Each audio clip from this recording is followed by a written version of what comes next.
We're starting off high. We can get I think two fools agree on that one. Oh, by the way, look, we got the wide shot. There was you had accountability. Now what I can Now all you need is a podcast and a YouTube channel. no, not even. Where give me the money. Show me the money.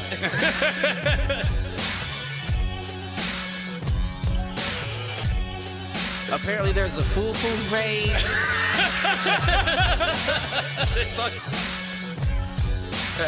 Shoot the J. Shoot it.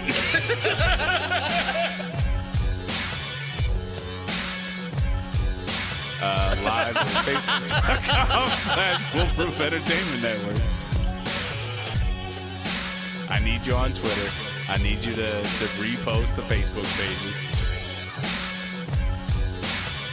To raise a human before I would Trust human to raise back wolves. before I would trust a pack of humans to raise a wolf. Right. I hear you.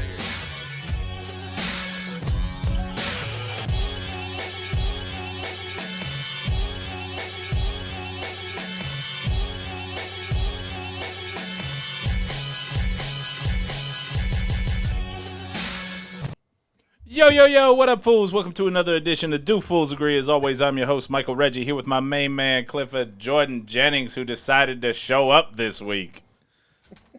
I'm in here. He was there in spirit last week. He I'm was in here. Spirit. And joining us again tonight, friend of the fools, Matt Fox. What's going on, sir? How you doing, folks? What's up? What's going on? Oh, man. Working my ass off as usual. Trying to build a deck right now, which is a pain in the ass, man. Well, I got Is it your deck? What's that? Is it your deck? Yeah. Oh, okay. So at least you'll get to enjoy it.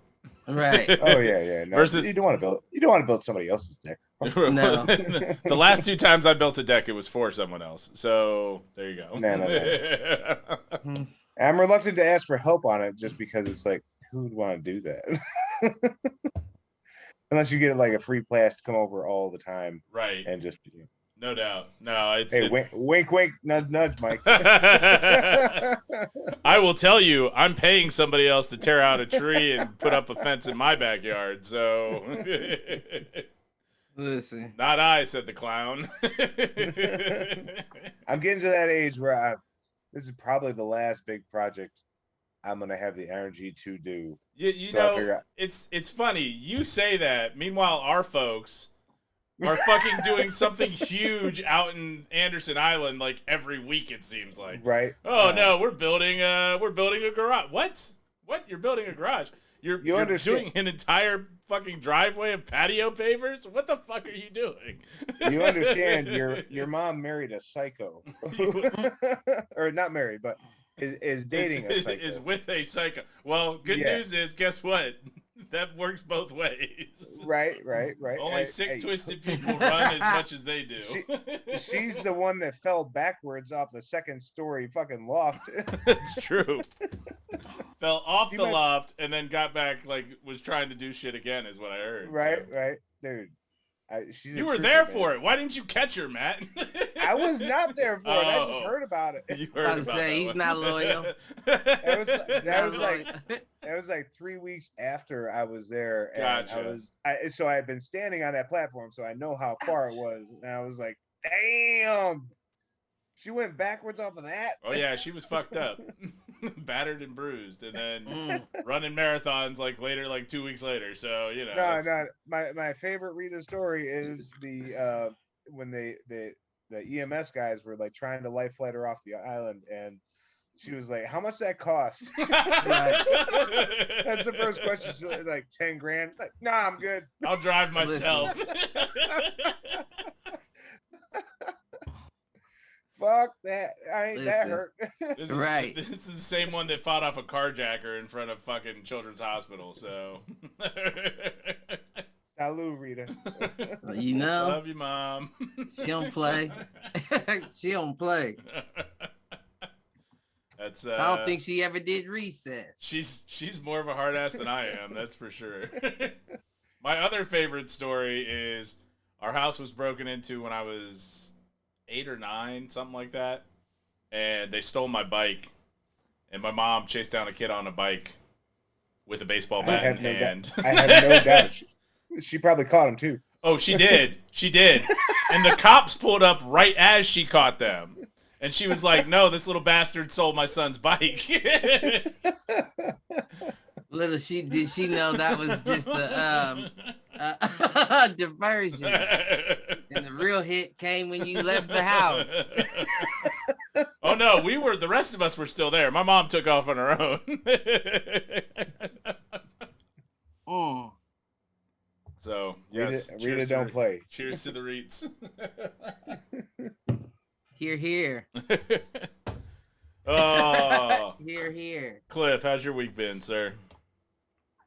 It's been a week. It's been a week. One? 7 days? 5 days? I attended them all. You did? I was in attendance for all 7. So sometimes we wish we weren't, Right? I was definitely in attendance for all 7. It wasn't a bad week though. No, same gig, new position. Right on. Yeah, but you don't things seem are very going. enthused. I mean, things are going. I hear you. I got we had very rarely. I'm sorry to cut you off. Very rarely am I occupationally enthused. I know what you mean. So hard. Unless I really want to start my own business here in the next 3 years. You and me both. Do it or do shit or get off the pot kind of thing, because then I would wake up every morning enthused. Today is, and every other day since, it's just been, well, I'm going in and do that thing again. It's hard. It's hard to put in. It's hard to put in that effort if it's not if you're not seeing the results from it. Right. If you get paid the same regardless of how hard you work, it's real difficult to stay motivated. I get that. Right. Yeah. Unless you're working in sales and it's just okay, right. Whatever I get out and pound the streets on today, Absolutely. Yeah. That used to be damn near all I did. You were probably good at sales. Whatever happened to the concept of profit sharing? I was good at sales. Is that just not scaled? It's definitely scalable, and I tell you what, that's part of the reason why the company where I'm at, why I stay there. Our incentive compensation in terms of bonus structures and everything, it is very clear what targets we need to hit in order to get bonuses paid out. Because I keep hearing about, mandated in most European countries that profit sharing or at least employee ownership, why not? Here's the flip side is that what you're seeing with the Great Resignation and the amount of people that have changed jobs or left jobs in the last 6 months to a year, the power is in the labor market. People don't have to go take jobs at places that aren't treating employees well. And that's the thing is I think COVID taught everyone is that, hey, I can go find a gig anywhere. It's not like jobs are hard to find right now. No, I don't know if it's just a bubble or if it's, going to become the new standard. In terms I really don't know. Because, static unemployment's 4 to 5%. Right, and has been for decades. It's always hovered between 5 and 6, I think we got up to 8 during the recession. They keep playing with the number, because, a certain number of people are dropping out of the labor market, yada, yada, yada. They keep fudging it, and they have for the last 15 years. Right. In the last 3 administrations. It's unemployment's fine. There's no problem here. Right. So I don't know. I have no baseline data to work off of it, at least in the recent history. Well, and I think this kind of goes. I think this kind of goes to what you touched on last time. I think what's interesting is the quote unquote unskilled market and how that is becoming critical again, since COVID with essential work and all of that. And it's okay, so if it's essential. You're seeing some of those big name companies start to pay out more to keep workers. You're seeing the big fast food chains starting at $15 an hour or whatever.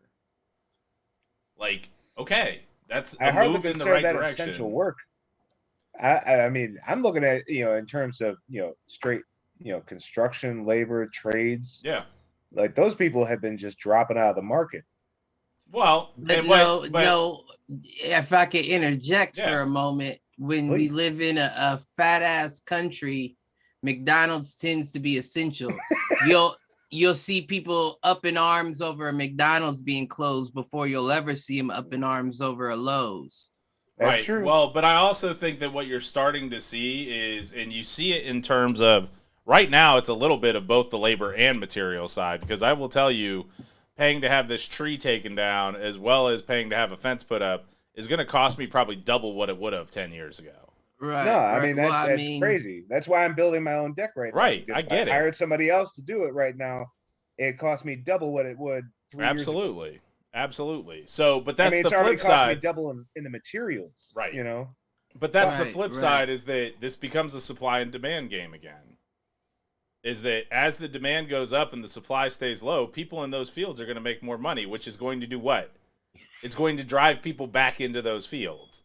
Like, that's always been the thing with trade, carpentry, like that kind of stuff. Everybody thinks that, automation's the answer and robots are the answer. Well, no, there's a lot of shit that robots can't do yet. Like, you can do it on the mass scale, but when you need like a home renovation project, it's going to be labor that's going to do it for you. It's not going to be machines. There is a lot of people I've been listening to here. They're basically saying that there aren't enough new people entering the trades to make up for that. And I don't know if it's just a matter of time and they'll see the writing on the wall and be like, oh my God, I can make a killing doing this again. Well, or if it's just like people don't want to do that kind of work anymore. Because you can make way more money being in tech. Well, but here's the flip side of that. That is largely our parents' fault. And hear me out when I say this. Oh, my parents' fault. I'm just like parents in general. No, agreed. But what I'm saying is our parents' generation, that generation of parents, the ones that are in their 50s to 70s right now, what was the message that they preached to their kids? The message was go to college so that you can go get a desk job so you can make good money. What are parents starting to say now? One, do what you want. So that's number one.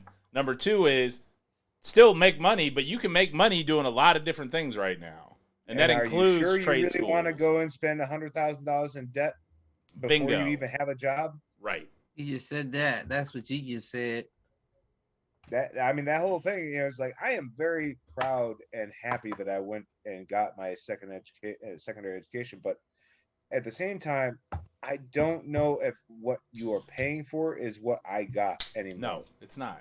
What you pay for, it's like the price is doubled, but the quality is seems to be gone. Well, no, because you see just as many people working in quote unquote unskilled jobs with college degrees as you see without college degrees. My dad talks about it constantly. The number of people with fucking master's degrees that are serving you coffee in Seattle. Right. You'll have one of the most intelligent conversations with a barista ever. Right. But they're still serving you fucking coffee because they're all like waiting around for this like magic gig moment. Well, and I mean, that may come too. Like, but you got what's a magic gig moment? I don't know, when Google opens up their doors, or Boeing, or whoever the fuck is up there in Seattle, and they're just like, or Amazon, and they just like, yes, come in and make $100K a year, like when you're 25. And that happens? No, yeah, it does for some people, but like for the vast majority of new college graduates, it's like, no, you got to scrub it out for 5 to 10 years before you make that 6-figure gig. Right. Yeah, you putting me on the information. I didn't know nothing about that. Well, I mean, I even went through it. Like, I worked a gig for, let's see, 2, 3, 4 years for like under 40K a year. And I was putting in 60 hours a week and, doing advertising, project management, that kind of stuff. Now, for me, it lucked out, and I found the right opportunities where I could kind of continue to grow and make good money now. But, like, I went through 4 or 5 years where I was making that kind of money with, to your point, a degree that cost me $160,000 to get. And a lot of people don't make it out of that middle of the pack road, and they just end up sitting in the cube the entire time. Right. Because there's only so many, spaces at the trough. Absolutely, and that's one of the things. It's funny because I'm actually they don't tell you that. No, they don't, and that's one. I've been fortunate in my career in that regard, but two, as I'm building out my own project management office now, one of the big things that I'm looking at is how do I show people a career path? Like, how do I create space in the organization where someone doesn't have to get to my level to be comfortable in terms of salary and those kind of things? Because guess what? I would rather have a stellar team of 6 that I pay really well than a team of 20 that is half-ass and ain't delivering what I need. Well, path, at least for me anyway, it's worked out well, is that whenever I hire on new people, is my promise is that I am teaching you more skills so that you don't have to stay here forever. Yep. Like I don't want you to work for me forever. I want you to gain new skills and move on from this place. If you want to stay here, don't paint a false picture. Right. Like if you're comfortable with this job and this is working for you and you only want to hit this glass ceiling, that I'll tell you where the glass ceiling is straight off the bat. But like my idea is to give you skills that you don't have when you're walking through the door, and then go do your own thing. I want to turn people over. I know that's like not the average business model because it sucks turning people over and training new people. But at the same time, that level of honesty no doubt seems to resonate with people. How did we clock out and get right back into work? How did that happen? You never turn it off, man. Y'all tried to fool me for a second. I was fooled for a moment. Then my real mind kicked in and said, "What are we talking about?" We're punching back in real quick. Now, I'm talking about the things my bosses don't want to talk about because they just want me to. I don't know what they want me to do, man. They want me to make diamonds out of dog shit, and it's just like that's not how it works. No, it's not. And I think that the way you're looking at it, one is caring about your people is important. And I think that even where like I would consider project management and IT project management to be a pretty unique skill set in general, but beyond that, my message to these folks is if you go and you run a kick-ass project and they ask you to run it long-term after that project's done, then go do it. And I've already done it once or twice in my career where I've basically, given somebody the support to get them to a certain level and then said, go do it somewhere else. And they've done that. And they've been successful. So I think that that's where, if I'm looking at how you build an organization, how you build a team, you've got to help them exactly what you're saying, Matt. Like, I will give you skills that you didn't have before, and you can go use them elsewhere. And if you really like working here, I hope you stay. I really do, because you're awesome. Or, like 2 years down the road, I find out things I didn't see on interview day. And sorry, buddy, it's not working out. Hit the bricks. Right. Well, listen, I quit. I quit. Well, thank you. That saves me an unemployment payout. Goodness gracious, I quit. See, I rock both sides of that fence. Man. All right, let's move off of work. What do you got? Cliff, you got any invertents to get us going? I got a hell of a one, but I'm nervous to bring it up. I'm nervous. Why is it? Okay, well, let me loosen you up a bit because mine's pretty racy. Ease into the waters here. So, how they have that, well, I guess it's not a saying. I guess it is a saying, a question, a saying where they say, so what, did you slip and fall on a dick? Or did you slip and fall into pussy? Or you know what I mean? The answer is yes. Shit like that. And I was thinking to myself as I was grooming. You see how he said grooming? He didn't say shaving. He said grooming, which means it was his nether regions. He had that lawnmower 4.0 out there, manscaping. I misread that completely. I thought to myself, I can see how that happens. I can see how that happens because I feel smooth in a motherfucking Jack. I feel very aerodynamic is what I'm getting at. Like a land speed vehicle. You go all the way down to the skin? Yeah, I'm not no landing strips for me. But I also don't use a razor either. So it's not like it's the 5 o'clock shadow. Yeah, it's not like stubble. You were talking about weren't you bitching about stubble on women earlier? You won't feel it. I told you I'm like a land speed. He's got a little Cherokee in him. It's fine. Listen.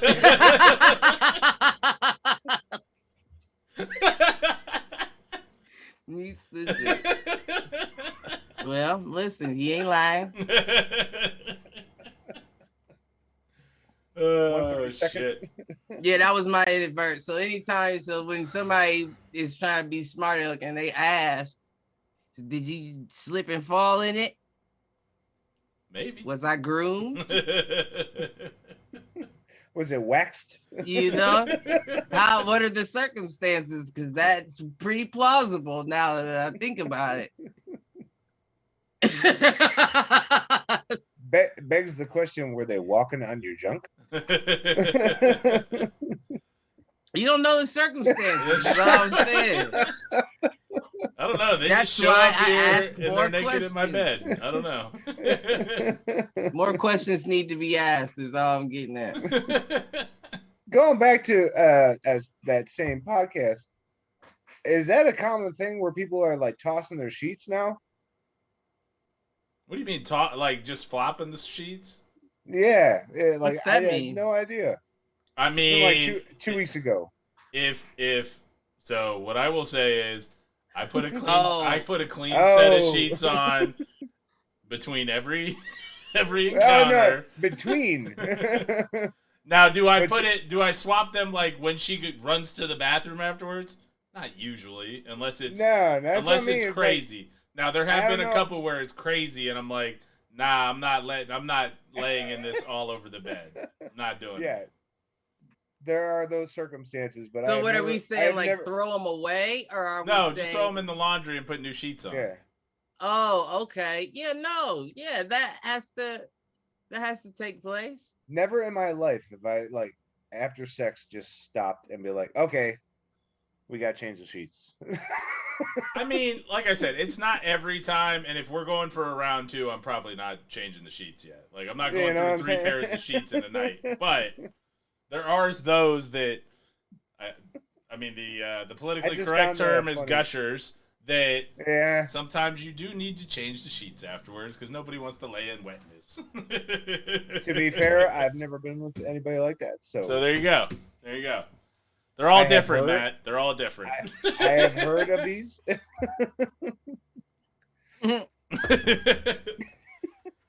And in those situations, yes, I feel it's probably warranted. It is, and the mattress protector is also a critical element. But you can also prepare in those situations. You know what I'm saying? You can, but the question is, and it's how are you preparing? Because we had the conversation, like nobody wants to lay on a towel. Those things are just from a texture perspective. Right, not good. Is that right? What are you gonna do? You're gonna lay on the comforter? What are you gonna wrap the bed in plastic like grandma? Right.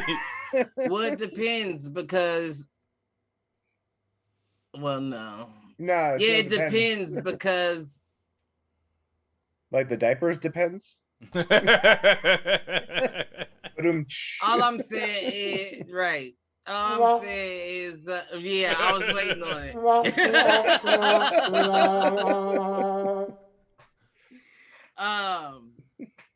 That baby oil action. Okay, that's making things worse. It's not making things better. Right, and even the texture of the baby oil, right, isn't good on sheets. No, like I don't.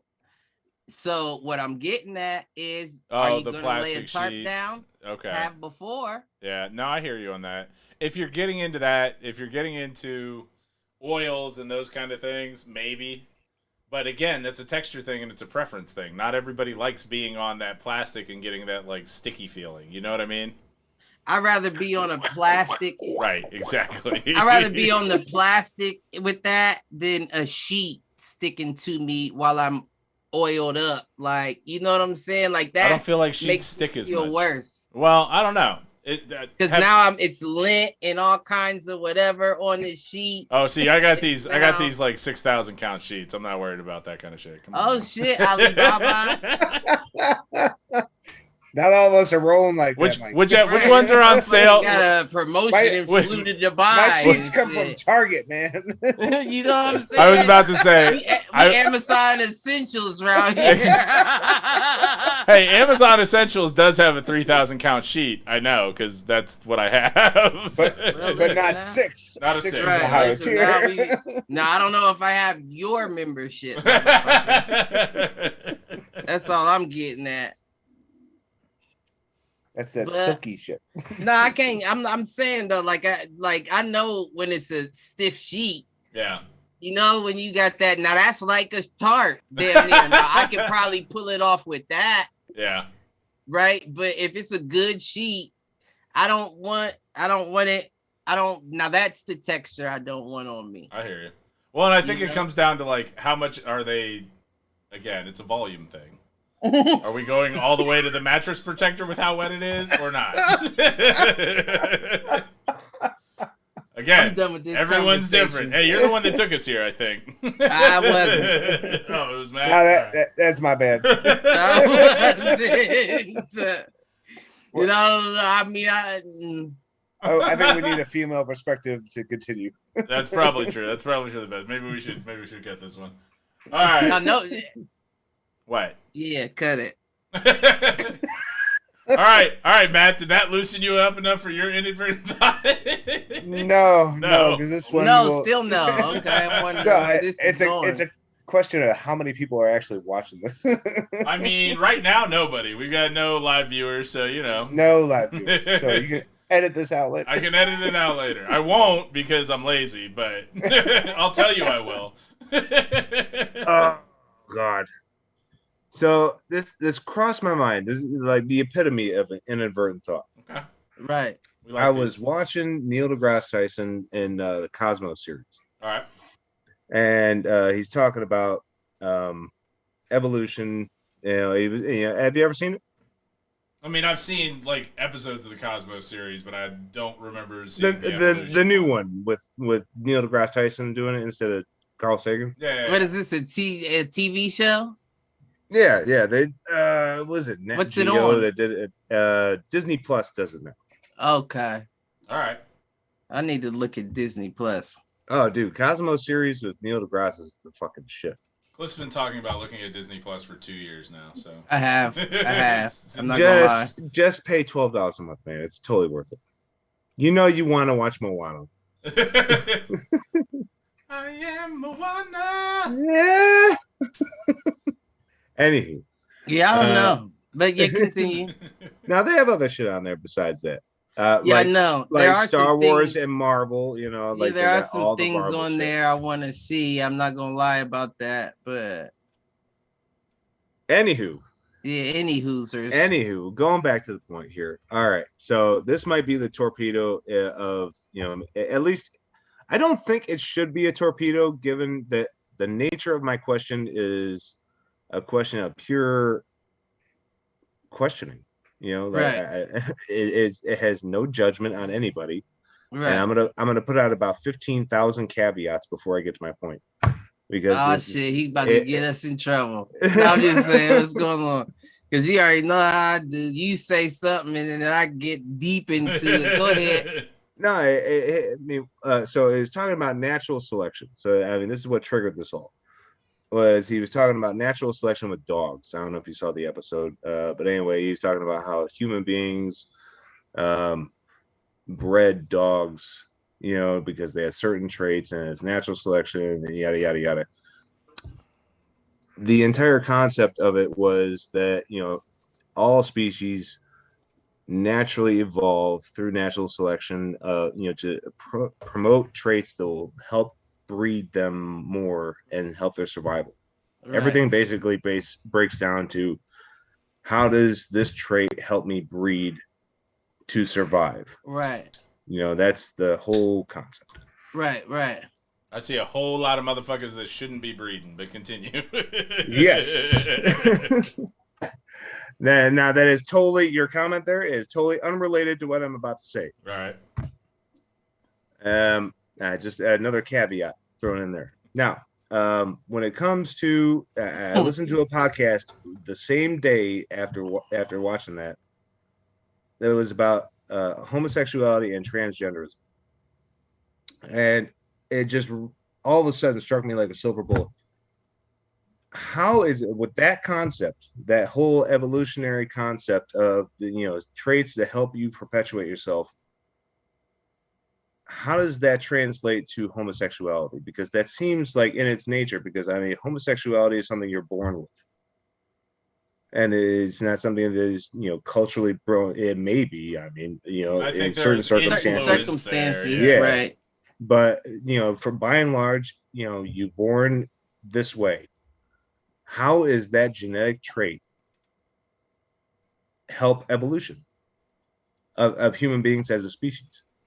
What? It doesn't. It's mutation, and you're always going to have mutation in any gene pool. Well, I have a theory on this, but I want to hear your thoughts on this as well.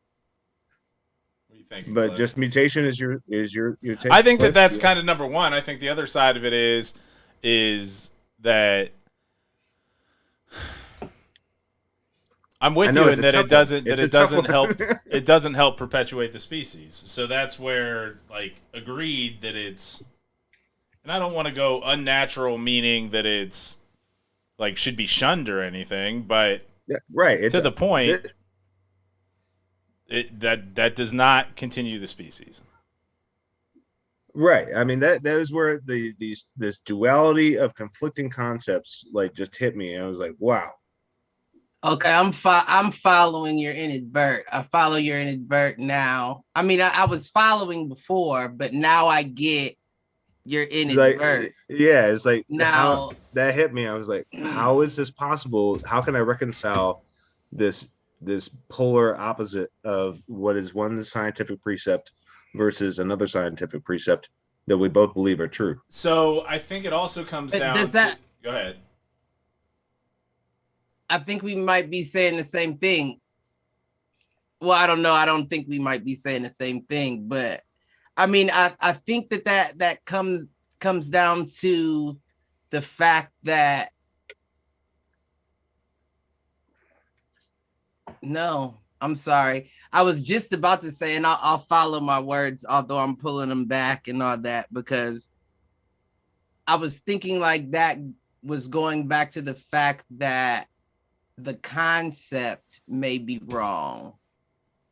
Say more. But the concept that was my initial thought. But the concept could never be wrong if everything is to continue. Now, what Mike said, although it might sound harsh, it is accurate. The mutation thing, because and I know what you meant when you said it, right? But this is one of those things that you gotta. There's no hate. There is no hate in this conversation. I want to preface this. There's no hate. And for fans watching, they would know that, right? Right. But right. For others that may see, trust you gave enough preferences. In today's culture, I could say this while sucking a dick. I will still be called a homophobe. That is just the world we live in, and so I can't put out enough caveats. Now that's not, but it'd be different, right?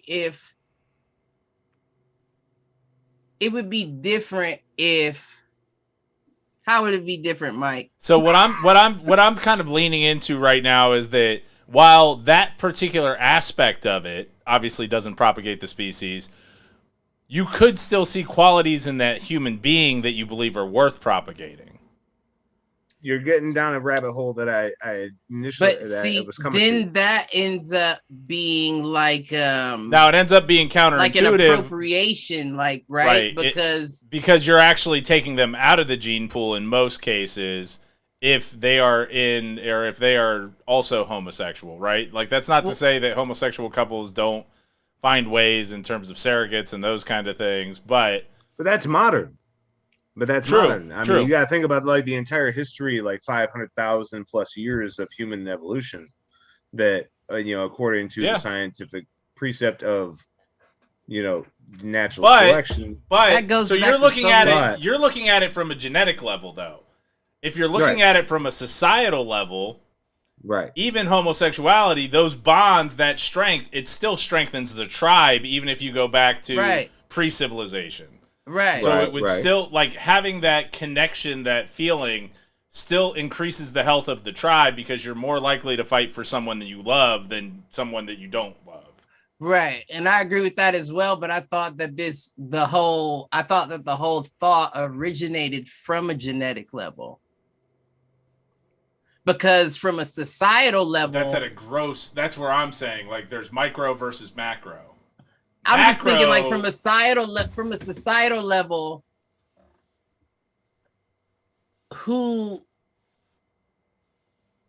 and this is even coming from somebody who's Black, right?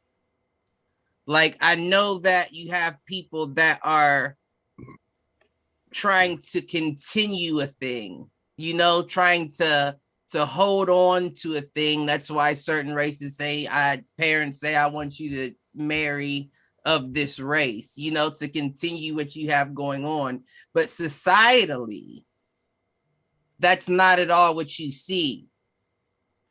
It's more of a mix. So it's not societally and genetically don't equate, because societally, I don't see us having that deeper hold on to. You get what I'm saying? Well, I mean, societally is like, I don't think we care if we continue, kind of.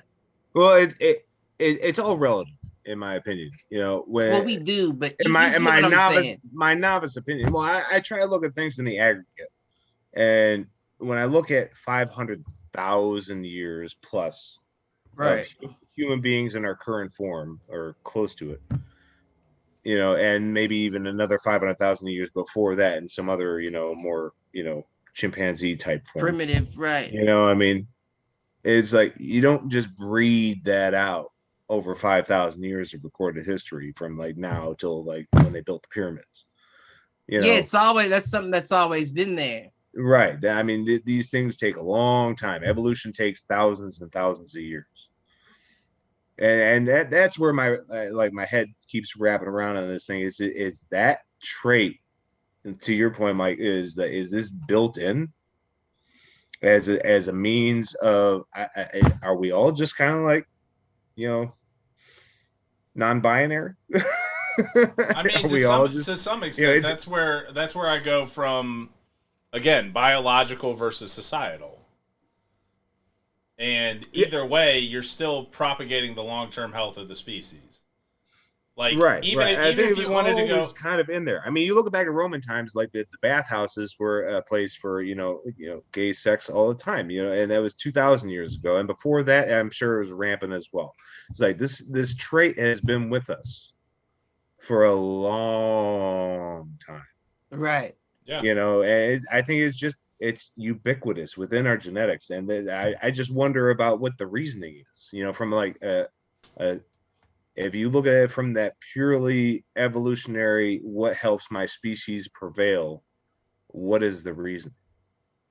Because when you look at it, like all other animals in the kingdom is strictly to procreate and the best traits survive.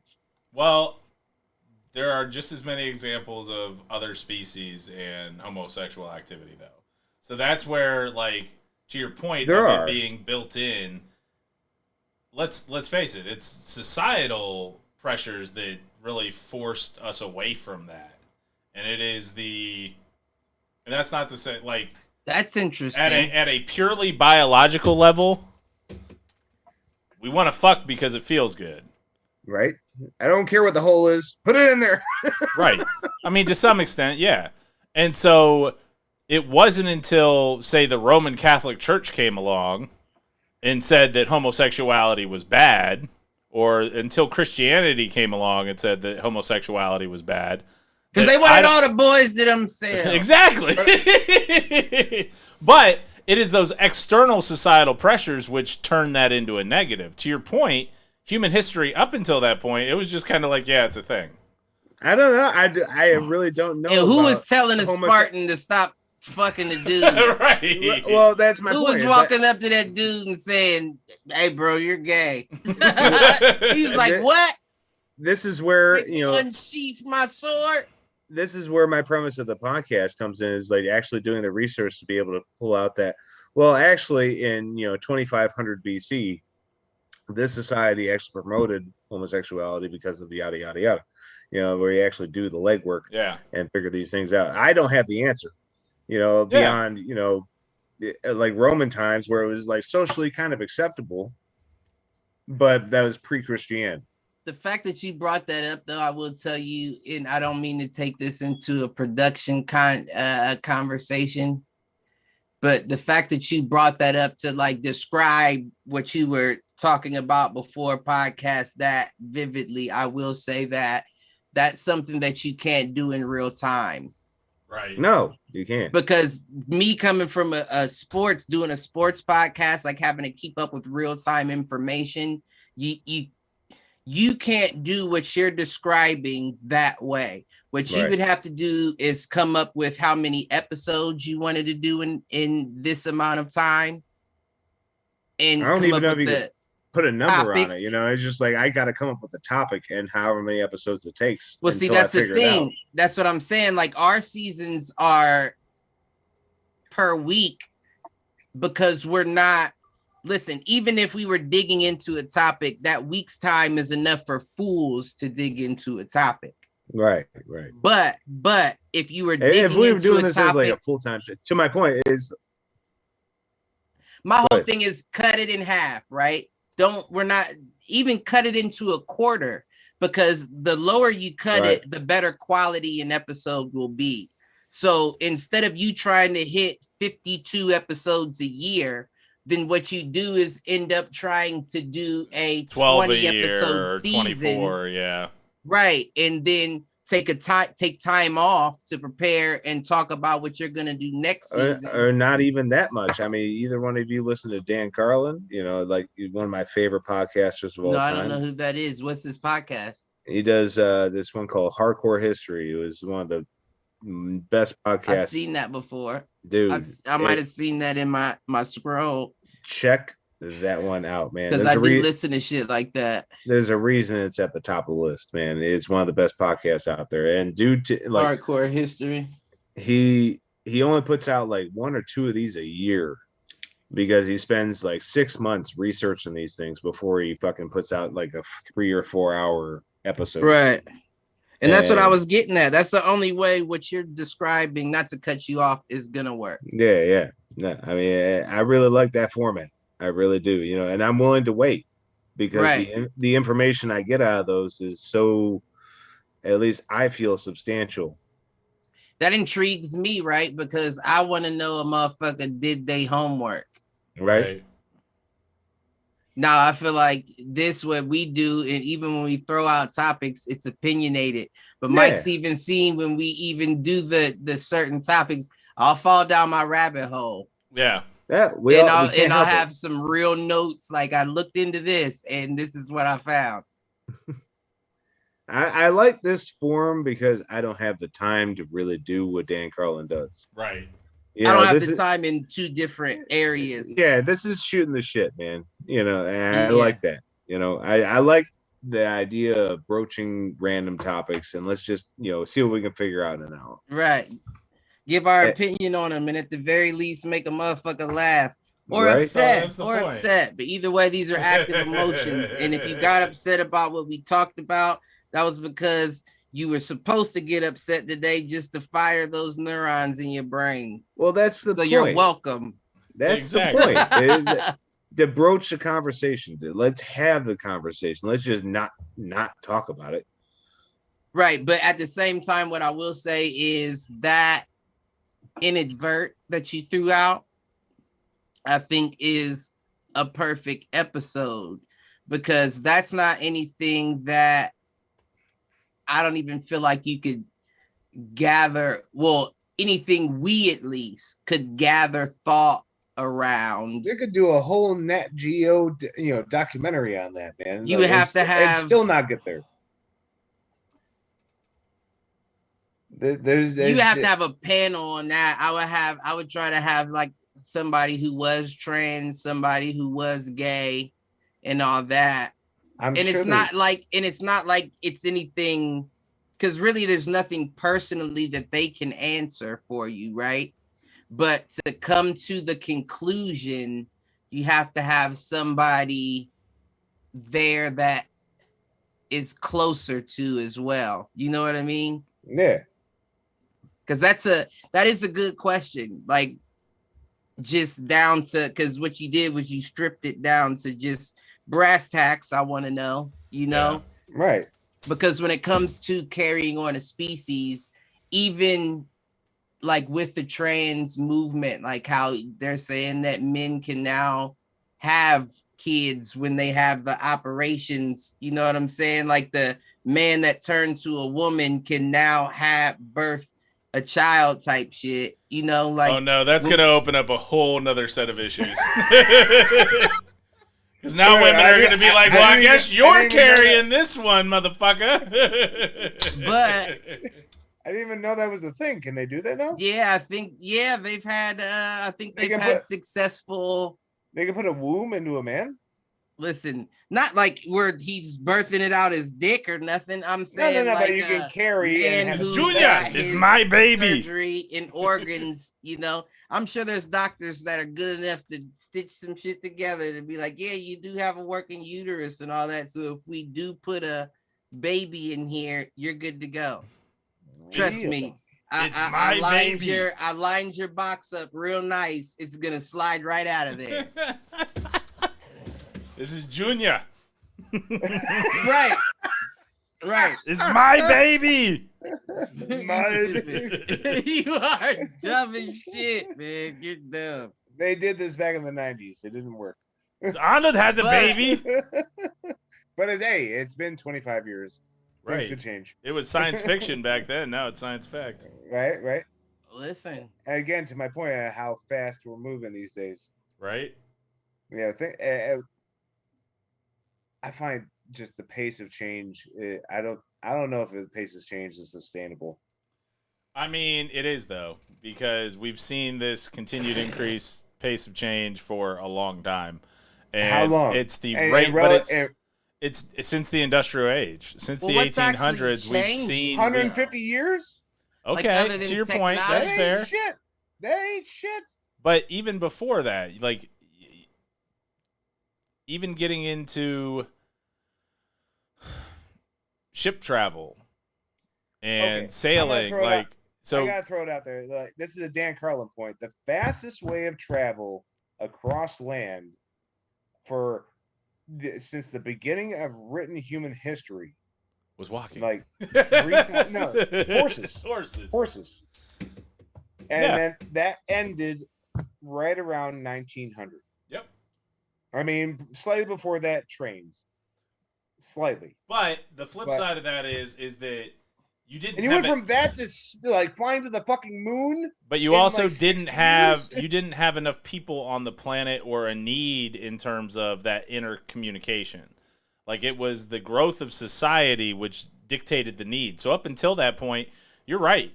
But there was no need to travel that far or to travel for that. It's true. Now the need has existed. That's an insane growth pattern. It is, and I'm not arguing that it's insane, but Moore's law is the whole, what is it? It's the computational power of a computer doubles every 3 to 5 years. That's not going to stop at this point. Now. Right. I think it's 2 years now. And so we're getting close to the point of like quantum computing and the growth of AI. And just like a mass production, Right. So, but that brings up my whole, by no means. None of these theories are mine. But that brings us back to that. I almost had I had an inadvertent thought about it, is why I decided to hijack the conversation. The whole simulation theory thing. the whole simulation theory thing, I really find myself compelled to, you know? And I thought, like, well, what would kind of wake us up as a people? Not like wake us up out of it, but like let us know that it was real, because you're seeing it happen in video games as we speak. Say more. Where, like, if you play the game a certain way, your character develops a certain personality. And then if you allow them to sit there, they'll display personality traits. You know, like if you just put the controller down and, you know, how Grand Theft Auto will do the little shit that. Like Sonic used to tap his foot when you just let it sit there for a minute. Right. But now they're actually doing things, you know what I'm saying? And I thought, like, well, what's the next level to that? The next level is something like Second Life, where your avatar can continue acting like you while you're not there. Well, that's what I was about to say. Now listen. That's what I was about to say. But you would have no way of knowing that. That's true. How do you know that that's not taking place when you turn that game off? Well, are they actually to that point where the avatar is doing, like, building itself and its little nuances off of your specific character and how it operates? Not to the extent that you're thinking. Not to the extent that you're thinking, but yes. Like, it's to the point that once the computer has an idea of the way you play, if you set your controller down, your avatar will act a different way than if you played the game a different way.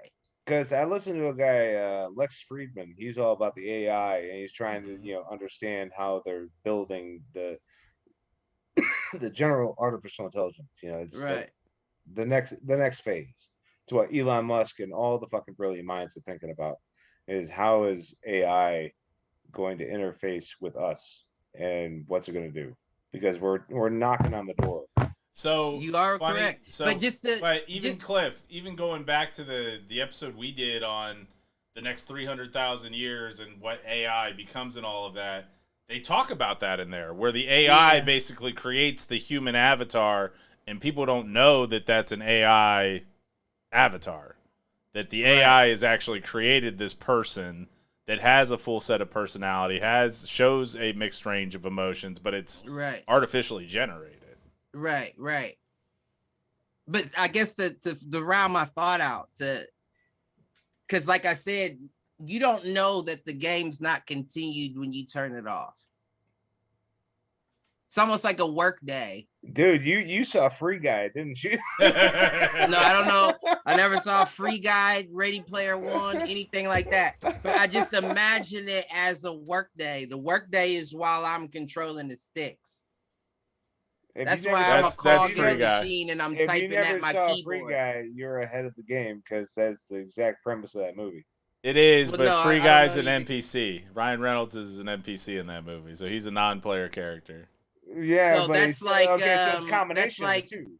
That's like what's that game? Cyberpunk. Yep. One of the players that you don't play as, but they can do their own thing too. That's another thing in the Cyberpunk. Like the players do their own thing regardless. Different players have different personality traits, and it's up to you to gauge them to talk who you want to talk to. Well, and the question is do your actions change how they react? And that's where you get into like some of you see it a little bit in games like Skyrim and those kind of things, where if you join up with a faction, non-player characters will respond to you differently. Now, usually that's appearance-based, based on kind of what clothing you're wearing. Like even the old Fallout games did that. Fallout New Vegas did that. Well, that's based on the algorithm. It's already like printed, and there's like a decision tree worth of and where responses. That gets scary is where like that decision tree continues to grow based on can handle more inputs, right? Right. Like, well, you killed this person, but you helped this person, so I'm gonna act different than if you had killed both of them or helped both of them. Like, it's getting to your point. Like that's and that's where. Like, that's part of the reason why I love those kind of games. One, because if you go back and replay them, there's a good chance you don't get the same experience, let alone a lot of those games have multiple endings, those kind of things to kind of. Nigga, I don't know if you get my attention to finish the game. You think I'm about to go back to and replay this motherfucker to see if you. Well, if it's a good game. I never been past level 2, you know. You hear me? I've and me, I'm an online guy. I'm not gonna play I only play games online because I want to beat a person. Yeah. Right. I don't want to beat a computer. I want the person to feel bad. And I was never much into the RPG. You know, I was more into the first person shooter, and that is only about multiplayer. I'm not a shooter guy either. What? My personal favorite, anyway. And I have been stepping my game up on the shooters too, but I'm not a shooter guy. I haven't played video games I'm so sports. fucking long. You know, it's Counter-Strike and Halo for me. Oh no, I'm still a sports guy. I'm still I kind of fell back on the MMA. But that was my favorite one-on-one style, Yeah. Game. I like that a lot more than I like the Tekken or a Madden or a NBA because it's. Was this a UFC game or a different MMA? Was it boxing? No, it was UFC. All right, so was that the UFC boxing 4? I prefer, but we haven't had one in so long. Right. It's not a lot of people that play it, so I found myself playing like the UFCs and shit, like the tactical one-on-ones. Yeah, I like. Well, you like that? What was the other one? Fallen? Was it Fallen Hero? For Honor. For Honor. That's I loved what it was. Loved that game. I love that game. See, I couldn't get into that one. I loved it. Same reason I can't get into this fucking Elden Ring. They need a second For Honor.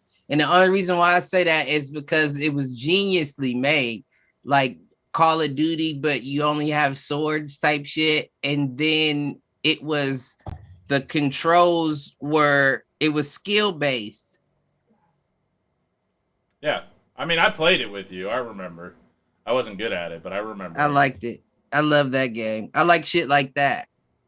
I like figuring out what you're doing and adapting to your shit. It's almost like chess without a boring board and pieces. Well, and I think that's actually like that style is actually why I like the new WWE game. Like you can get into like combos and stuff, but then you can also break combos if you can predict which button combination they're doing. Okay. That's interesting. Yeah. But the only thing I don't like about WWE, the video game, is even if I beat you, the motherfucker I beat is going to say it was scripted anyway. Right. There you go. Right.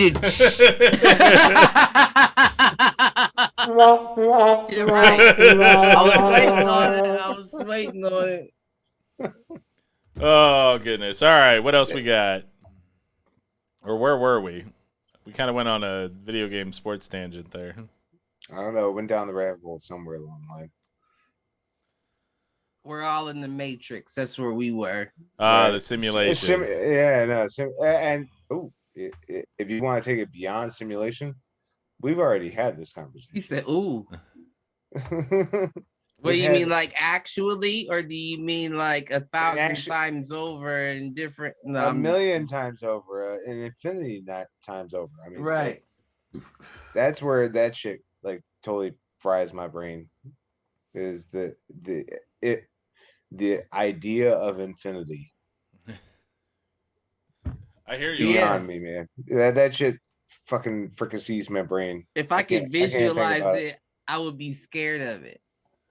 Well, no, guess what? That's what scares me. We've already done this. You're gonna get the chance. This exact same conversation, and another one where I go, and another one where like Cliff takes off his pants, and it's like any iteration that you can think of, it's happened 1,000,000 times over. Absolutely. Well, and you're gonna get a chance to visualize it because Doctor Strange and the Multiverse of Madness is coming out soon. Nice plug. I am very excited for that one, man. That and the new Jurassic Park movie. I'm very excited for it. Yeah, Cliff poo-pooed on everything like 2 weeks ago. So what? Yeah, there's nothing new coming out that it looks good at all. Cliff. He's just a hater. He's gotten to I'm the old done. man, get off my lawn stage. It's okay. Yeah, I'm done. You're way too young to be an old man about this thing. No joy I'm in waiting his for life. the pendulum to swing back to creativity. What is wrong with big ass dinosaurs in modern human civilization? Well, it's not even about that. It's just about. It's just good old fashioned fun. We're not over this yet. Like now so the dinosaurs broke out, and now they're procreating and making new. Mm-hmm. Now they took over the world. And now it's Planet of the Apes with dinosaurs, man. From some of the trailers I've seen, they're actually starting to incorporate some of the new findings they've had about dinosaurs, where they may have actually had feathers and that kind of stuff. Yeah, you know what I mean. So I like that they're incorporating the new information. Well, they are, and then on top of that, like they actually address that in the first of the new trilogy, where they basically say, "Yeah, we know they had feathers, but we used frog DNA." All right, stuff like that. It's simpler, right? No, my son has been watching the fuck is it, Jurassic World Camp Cretaceous on Netflix. Yep. No, he is gaga for that show. Eating it up. How old is he now? He's 2.5. I don't think he understands what he's seeing, but he just loves dinosaurs. He loves dinosaurs. Don't all kids? Yeah, it's pretty. I think that's another. I think that goes back to the infinity thing. I think that we get a kick out of something larger than perceived, something larger than we can. That's why when you were young and you went on vacation, the big buildings were just like, what the fuck? Like, like everything big was just a lot. And that's why I'm so scared of water, because it doesn't matter if you can swim like Phelps, you'll die in this bitch. You can't swim far or fast enough to get anywhere to safety. Well, and it makes me nervous, and that nervous feeling is not a feeling I'm used to, so I don't like it. Same with outer space. It's just too big and too vast that if you so happen to be out there without the things you needed, you're a goner. You're in a floating tomb. Because we're tiny monkeys, man. Right, and that's what I'm saying. Yeah. When I look at something vast, like just bigger than beyond me, but just bigger than everything, it gets intimidating. And I think the word infinity is beyond all that. You know what I'm saying? Bigger than the oceans, and the galaxies, I get into this with my dad a lot, because he's always talking about, science this, science that. Is like, well, our understanding of the physical world is, it's pretty vast, and we're pretty good at it, by our standards. Right. But who the fuck are we? Yeah, who our understanding has come from the last, like really good understanding, since like they actually started being critical about science and not just the earth like everything revolves around the earth, and the earth is flat, and like thousands of years of bullshit, last 150 200 years, we've really got critical about it, and now we've got it figured out. And there's no new, like, I have heard so many quantum physicists talk about it. It's like, I don't know where to go from here. I saw a video that said that we didn't know anything about exoplanets until 1992. Right. The first exoplanet. Pluto was an exoplanet. Was it though? Yeah, no, it just it went in, and it's been in and out so much. That's like a motherfucking that's like, I'm not gonna say that. I don't know. I may be wrong on that one. But I was gonna be ignorant on that, but that motherfucker's in and out. Let's just put it like that. Yeah, they keep changing their mind on that one. But there's another one beyond Pluto that they found. And that's just our fucking tiny solar system, man. But 1992? Right. 30 years. Yeah. Right. Mm-hmm. That's what I was just about to say. 30 years? Mm-hmm. Within my lifetime. And you think I'm supposed to believe y'all motherfuckers? What? You just now figuring out shit that you should have been figured out. So you can tell me about all these fucking solar systems out there, but you didn't know that it was another fucking shadow planet hiding behind that one? Within our reach? Within our grasp? This is like eggs, man. Like 10 years changed, eggs are good for you. Eggs are bad for you. Eggs are good for you. Yep.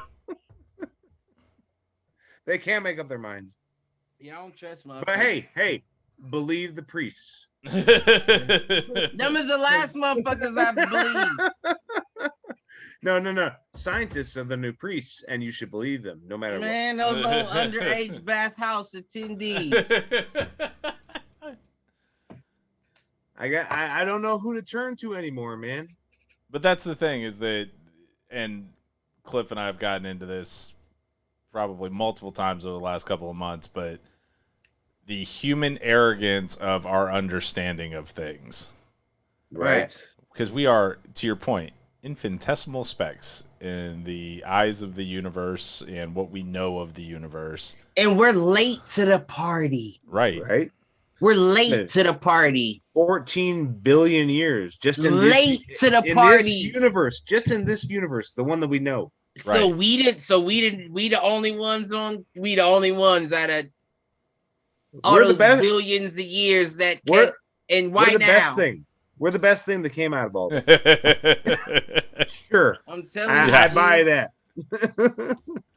And this is why I gotta say I'm sorry, to all you religious folks out there, including you, Cliff. I know you're on that tip sometimes.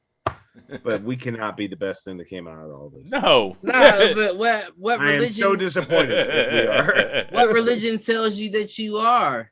Right. And in fact, I almost lean towards the religions I know of tell you the opposite. You're of God. Of God's of image. A higher being. It's almost like telling you you're that No. It's almost like telling you something came before you.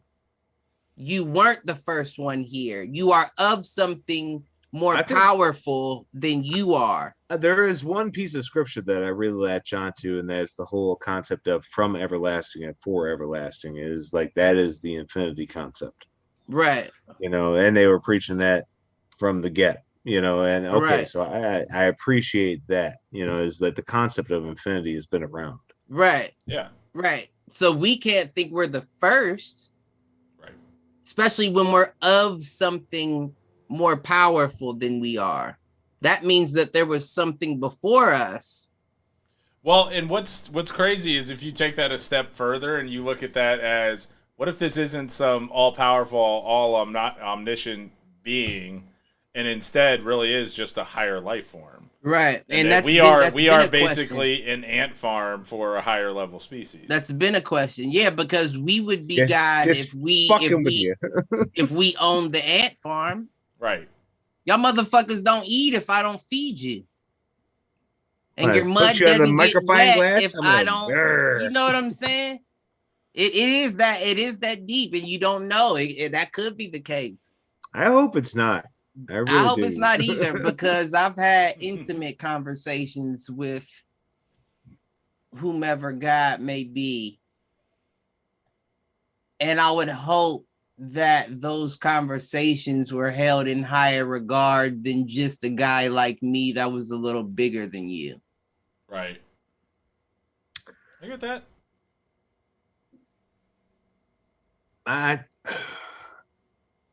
I try to have conversations with God, but at the same time, I have this overarching feeling that how can I understand? Like, if there is a God, how can my little monkey brain understand what that thing is? Well, see, that's the thing, though, that's interesting that you asked that question, because that's the idea I gather from you is you want to understand the mechanical. Not just the mechanical, it's just the concept. But it's not for you to understand, right? How could you believe if you understood? Sure it is. Isn't that the whole idea about eating from the tree of knowledge, and It's like called all the scripture that goes into these things. There's like you were supposed to have these ideas of you know I built you in my image, and I gave you all this, but don't eat from this one tree. Well, see, it's called blind faith is what I think that you're missing from it. I know. I've had a lot of these conversations. And when you think about it, and I know you're a historian, so think about blind faith from a history perspective. Yeah. Think about the Vikings. Blind faith meant death in battle. What did you get out of death in battle? You got Valhalla. I think that I subscribe greatly to the George Carlin. He really influenced a lot of my early thinking on these things when I was taking a lot of acid and smoking a lot of weed. Right. And really got me thinking about the early humans and what these types of stories would have done to ignorant people. And like the same way there were Einsteins in our modern day that were way ahead of their curve, there were people like that back in 2000 BC. Right. Mm-hmm. And these people staked and set on fire. Maybe they got set on fire, or maybe they figured out like just a couple of steps ahead of everybody else how to control people. And they said, let's create a story. That's the power of society. People and yearn. This is the whole Loki syndrome, right? Right. People yearn for purpose and understanding. And if you can give them that purpose and understanding, things go smoother. Because when they're in search for it, there's conflict. I mean, and that seemed like the Occam's razor, the most plain explanation for how the last 5,000 years went is that a couple of smart people for their time realized how they could manipulate people, and then they put it into action. Right, religion. I think that's I agree with a lot of that. I do agree with a lot of that. But then at the same time, I also think that to not believe would be assuming we are. Well, that goes back to the arrogance. Yeah, I don't want to come off as an atheist. I don't want to come off that way, because to assume that that God doesn't exist is arrogant. Oh no, itself. I know for a fact God exists. It comes back to the whole agnostic principle, right? Like exactly. There is a higher principle, but we cannot help. I just don't know who that God is. What is wrong with the word phrase? I don't know. Right. What's wrong with that statement? Well, good teachers will say, and I'll give my ex-wife credit on this, like that is one of the most powerful things that you can say to a kid. I don't know, but let's go figure it out together. Bingo. Right. No, I agree with all that. But at the same time, I also feel like, and you know me, Mike, I'm not the most religious motherfucker you gonna run into. But at the same time, you know if you've seen it. Yeah. You know if you've seen it. And if you've seen it, then those questions don't come to mind. They don't seem to come to mind anymore once you're like, oh, is that what that was? And beyond religion, all the situations that have happened to me that it's like that motherfucker shouldn't be here. I don't know how he squeezed through that motherfucker, but he got listen. Dude, well, in college, we got robbed at gunpoint in my own home, and a bullet went straight through my fucking pillow. And I wasn't in bed at the time, but it was like one of those. I was tripping balls off when it happened too. It was one of those really let me get in touch with the universe kind of moments. Well, see, that's also not. Maybe you should have been head on the pillow. Yeah, that crossed my mind too. Because if you were head on the pillow, and I'm not saying head on the pillow to die, but I'm saying if you got your head on a pillow and a bullet goes through your pillow and you're still there to witness that bullet go through that pillow, then you know it wasn't just about me right here. Well, right before that bullet went through that pillow, that guy's gun was at the back of my head. And it was one of those moments where it was just like, he was just warning you. You was probably fidgety. Stop fucking fidgeting. Actually, it wasn't me. It was my roommate's girlfriend who was bipolar, and she went crazy and fucking tried to smack the gun out of his hand. No, I was on the floor trying to be compliant. Sounds to me like God was in his ear, like, don't kill these dumb motherfuckers. Don't kill them. Don't kill them. They're high. Leave them alone. Now look at that pillow. That pillow's been bothering you the whole night. Trust me when I say this. Doesn't even match the fucking couch. I was just starting my trip. I had a good 6 hours to contemplate all this. One of the most beautiful sunrises I've ever seen. I know that's right. No doubt. Fucking dude. I know that's crazy, right. Man. You know what inadvertent thought I just had? I just want to put Matt and Gordon on a podcast and step away. It would be over in 35 minutes. Who is Gordon? I call it like 35-minute TKO. I've heard Gordon. I don't know who's going TKO who. Who, right. No, Gordon is, I'll call him one of the original clique. Me, Shelby, Cliff, Gordon. I think I got Gordon by TKO. For outlandish shit that just like, or blows someone's mind. Yeah, I don't. Gordon will say some shit that Matt won't even know how to respond to. No. The gauntlet has been laid down. Listen, yeah, I would be interested. Yeah, I'm interested to see that. You know what I would like to do? And maybe this is a concept that we could take to a Do Fools Agree. We come up with 3 topics, and we let Matt and Gordon debate them. And Cliff and I just sit back, chime in, and instigate the shit out of the conversation. No. It wouldn't be no need. I'll go one better. You two just like sportscaster from the sideline. Right. And Matt just laid down the law with the factual-based information, and Gordon says those facts aren't real. Cliff, what do you think he's going to do next? We would have to be muted so they couldn't hear us, but everybody else would be on. I would love to do that. We put them on a separate Zoom call, and we're literally live streaming their Zoom call and commentating it. We're reacting to their conversation. Dude, I love this idea. This is fantastic. And we're just sitting there. Cliff and I are just on the sidelines. Cliff, did you hear what he just said? I think he just said. I do too.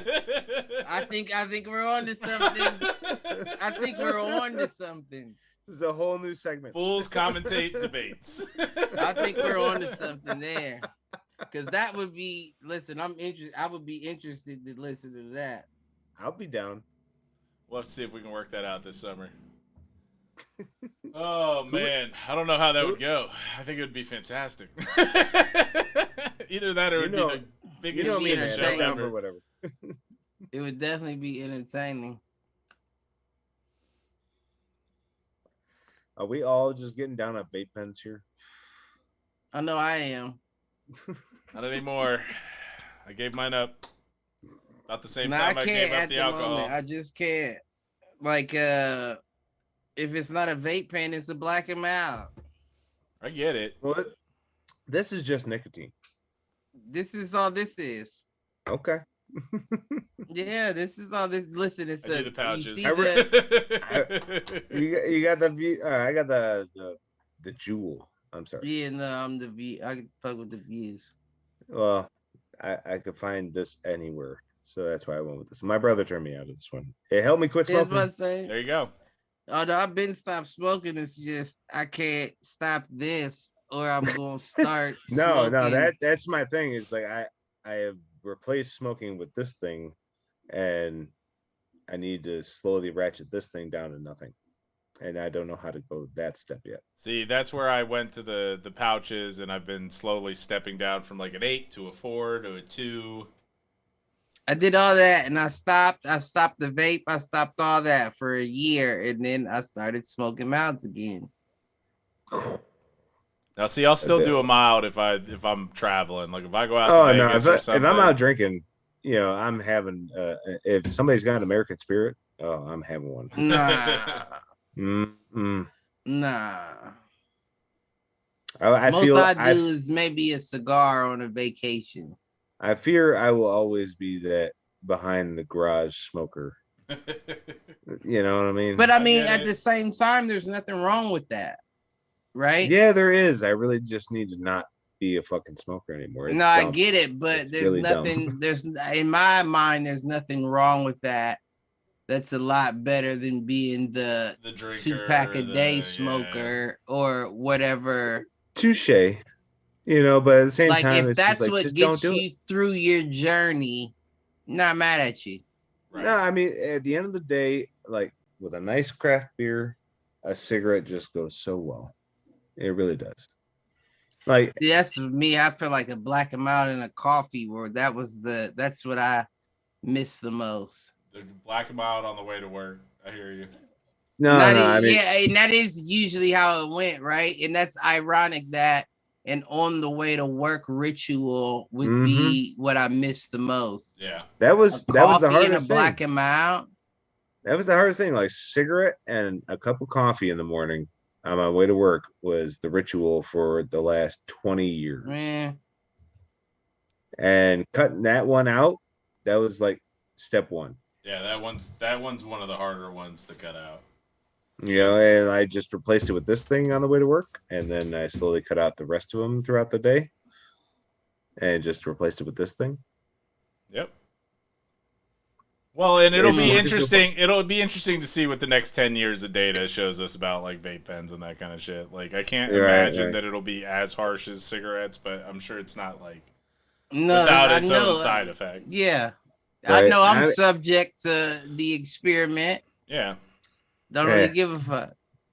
Because the FDA is so reliable on these things. It's not that I'm saying they're reliable. Like, trust me, I saw a noticeable difference in terms of my ability to breathe during athletic competitions or whatever, or running or whatever, between actual milds and a vape. Like, right. But the problem that I started running into was that I was hitting the vape more than I was ever smoking milds. Like, that's right. Because you could do it anywhere. Right. Right. But we also grew up in an era where they cut it off, where you couldn't smoke it anywhere. True. Like, I still talk about, what was it? It was a joint across the street from my first, like, advertising gig. This joint called The Bottom Line in Station Square in Pittsburgh.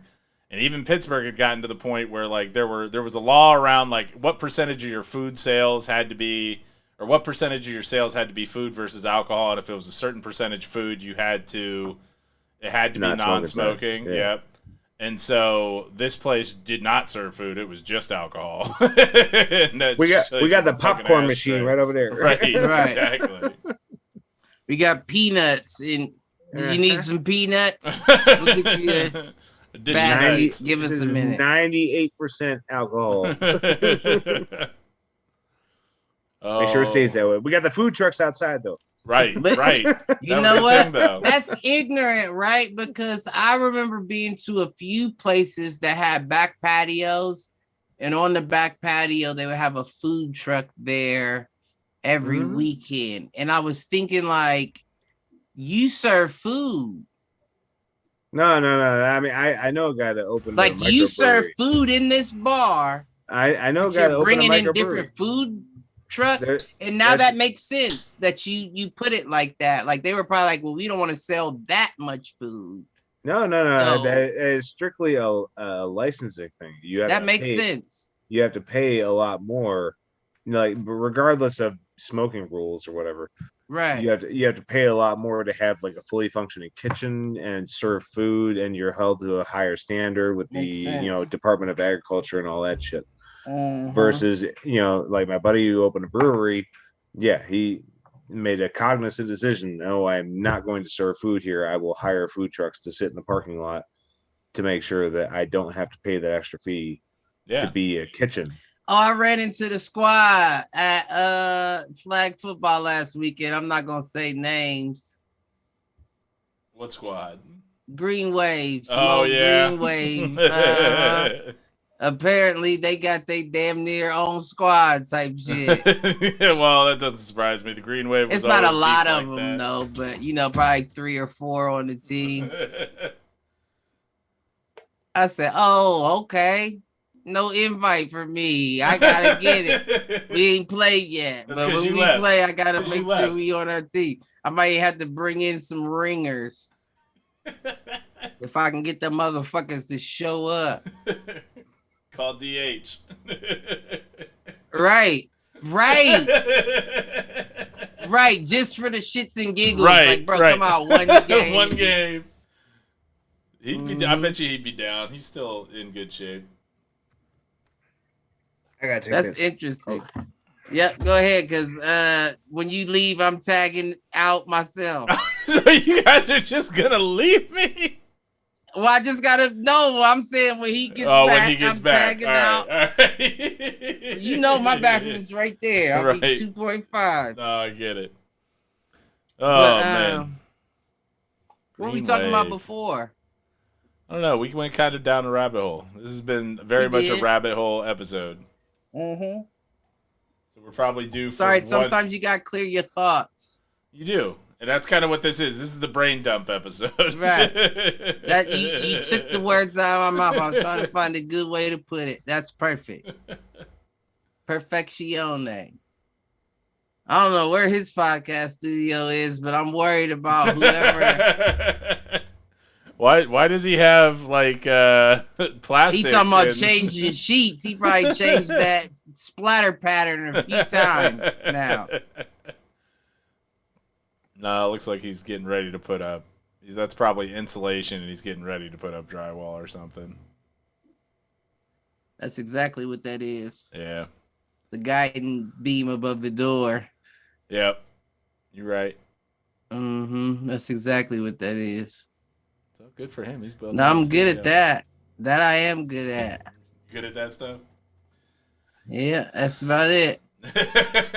I'm not good at it. Because my dad taught me when I was too fucking young. This motherfucker was teaching me electric and I wasn't even 11 years old. Like, I'm not going to remember none of this shit. None of this shit. Well, I remember turn it off first. I remember that. Right. Here's the flip side. And I've joked about this like a ton. I wish my dad was still around when I bought this place because he'd have had everything ripped out, torn up, and put back together by now. You know that's the guy. You know that's the guy to call. Oh, you know my dad's the guy to call. He'll be over there. Even if he don't want to, he the type to say yes show up. to some shit he doesn't want to do and just be there like, Cliff, you gonna come help me with this? I signed up and I didn't mean to. All right. Or he'll be like, Cliff, I did this job. I don't feel like, do you want to take this? You want to? Nah, I'm not comfortable with that by myself. No. We were just talking about your kill room, Matt. Yeah. My kill room? How many times you had a splatter pattern on that tarp behind you? You talking about tarp for sex. You got something else going on behind you. That's the beauty of this thing is that you can just cover it up with a new sheet. Right. That's what I'm about to say. I look like you a couple sheets deep, judging off that electrical box. I'm not even going to turn the camera over there where you can see the chains and shit. Right. That's where his table is. His work table. This is the unfinished basement. This is going to be my office at some point. All right. That's what I figured. You're not too far from me, are you? Where you at? I'm on Livingston and James. Yeah, not that far. Okay. Down Pickerington. I might come help you out with that basement when you get going. I was just telling Mike drywall I'm pretty good at. No, I mean it's gonna be a long haul in the basement here. My biggest thing is, I mean, when we sold the house, we walked away with a nice chunk of change. We put a piece of chunk down in this new place here. Got X amount left over for, renovations. Right. And so the deck is the big chunk. That's you. That's all you, G. Yeah. I'm saying we family. I work for free. Just have some beer. I'm ready. I'm gonna do the damn thing, but just have some beer. That I'm not involved in. No. I mean, well, the deck is in terms of outside expansions. Like I can't stretch that out over years. Right. You know what I mean? Versus the basement here, I can chip away at it one room at a time. Right. Yeah, but the deck, I got to throw 10 grand at it. Right. So you got like a multi joint where that door leads to another room in the basement. Oh no, it's like 1,700 square foot basement, man. It's fucking huge. That's what I was about to say. Yeah, that looks like that's not the only room in that basement. No. We got a ranch. You know, wasn't my ideal, but it was. I love a ranch. It's growing on me. I love a ranch. It wasn't the ideal that we were going for, because like for price per square foot, actually you get more out of a 2-story because it's a smaller foundation. Yeah. But I am really loving how gigantic this fucking basement is. Oh, no doubt. Yeah. Does it go the whole length of the house? Yeah, the whole footprint. That's awesome. That's what's up. So a lot of opportunity, it's a blank canvas, so I can make it whatever I want. Whatever you want. Yeah. And that's what's cool about it. This is his sex dungeon. I got plans. Next door will be the podcast studio. Well, now I got the gym, sitting right in front of me here. That's right. I got my little grow studio that's going to be going on over there. Nice. Listen.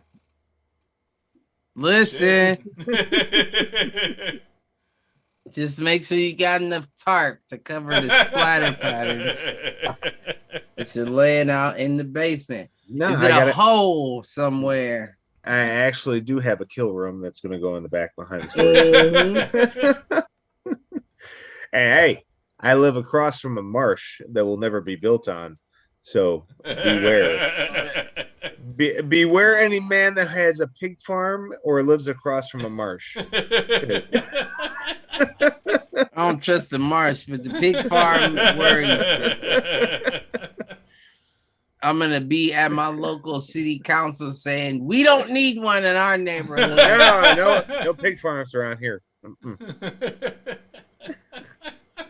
All right, I'm tagged out. Well, I guess if Matt ever goes missing, we'll have to point the authorities in the right direction with his wife. So if Matt knows there's a marsh, she knows too. Oh yeah. Seriously, there are certain people you just don't cross. Right, it's true. Also, I work in a greenhouse where I can legally buy big vats of sulfuric acid. Convenient. I watched Breaking Bad one too many times. You know what I mean? If I want to make somebody disappear, it can happen. There are ways. We understand. Yeah, the water on the plants is looking a little red these days. It's fine. It's a new iron additive. Don't worry about it. That little guy? Don't worry about that little guy. That looks like a finger. Wait, what? What movie is that from? It's a hot dog. I don't know. That little guy. Don't worry about it. Super Troopers. Super Troopers. We're shooting it. Yeah. How's your aim today, Mac? What about that little guy? Don't worry about that little guy. Good enough for me. You're my man. In my day, we used an unloaded gun. Oh, whatever happened to the Broken Lizard crew, man? They did Super Troopers 2, and it was awful, and they just have faded to the background. Oh, that's so disappointing. You remember the movie Club Dread? Yeah. Yeah, it was like not immediately following, but like a year or two after Super Troopers. Yeah. Dude, that was fucking epic. I thought they were, and Beer Fest. They never did make Pot Fest. Like, I was waiting for Pot Fest because they teased it at the end of Beer Fest. Was that a real thing? Nah. Yeah, Willie Nelson takes them to the real thing. It is a real thing, but they never made the movie. I was very disappointed about that. My follow-up question. I mean, that's my hesitation at this point with Potfest would be, is it going to be as bad as Super Troopers 2? Because I backed the Kickstarter on that and everything, so I got it like once they finished the movie, all you're that so shit. white for And that. You really went in on a Kickstarter? I did. Yeah, I did. you're so white for I that. did. That's a very white thing to do. Well, why did they? Well, that wasn't like the first red flag. Is why you guys have to kickstart this? Because it was bad enough that no studio would pick it up. Exactly. You know, But didn't they? That's my point. It's like the first one was so good. Is like why you guys have to search for funding? Right. But wait. Didn't they get big together? Yeah, that's what we were saying. Like they were their three. own. They were their That's own true. entity, right? So if you're no longer with Paramount, then I could definitely understand why you would need a Kickstarter, unless everybody is just a great business. You know, like I saved my money, everything from Super Troopers in a separate account. You know where they would actually do well? Fucking Netflix, dude. Right? Them getting a deal like Sandler has or had. Yep, you just said it. Well, I mean, You said has the well run dry? Well, Netflix took a beating in the markets over the last couple of weeks from their last earning calls where they basically said, we've tapped the market. The only way we can do shit now is by adding ads and continuing to hike prices. They've basically said they've hit the saturation point in terms of customers. Netflix hikes the price one more time on me, and it ain't gonna be no Netflix on my motherfucking. Well, it's gonna be Netflix is gonna become that service that you'll pick up for the one or two shows that you want to watch for the month that they drop. I heard you say that in a previous, where it's like Disney Plus, where you're like, hey, do I just drop it for the month and then see Disney Plus? So with Netflix, I really don't want it to get to that point. Where I have to keep a track, a tally, like which services am I picking up and dropping for these months? No. You know what's going to happen with all that, right? You're going to get aggregator services that are going to act just like cable did. Where it'll be paid. They're already doing it. With the Disney Plus bundle. Hulu just hit me up with this shit.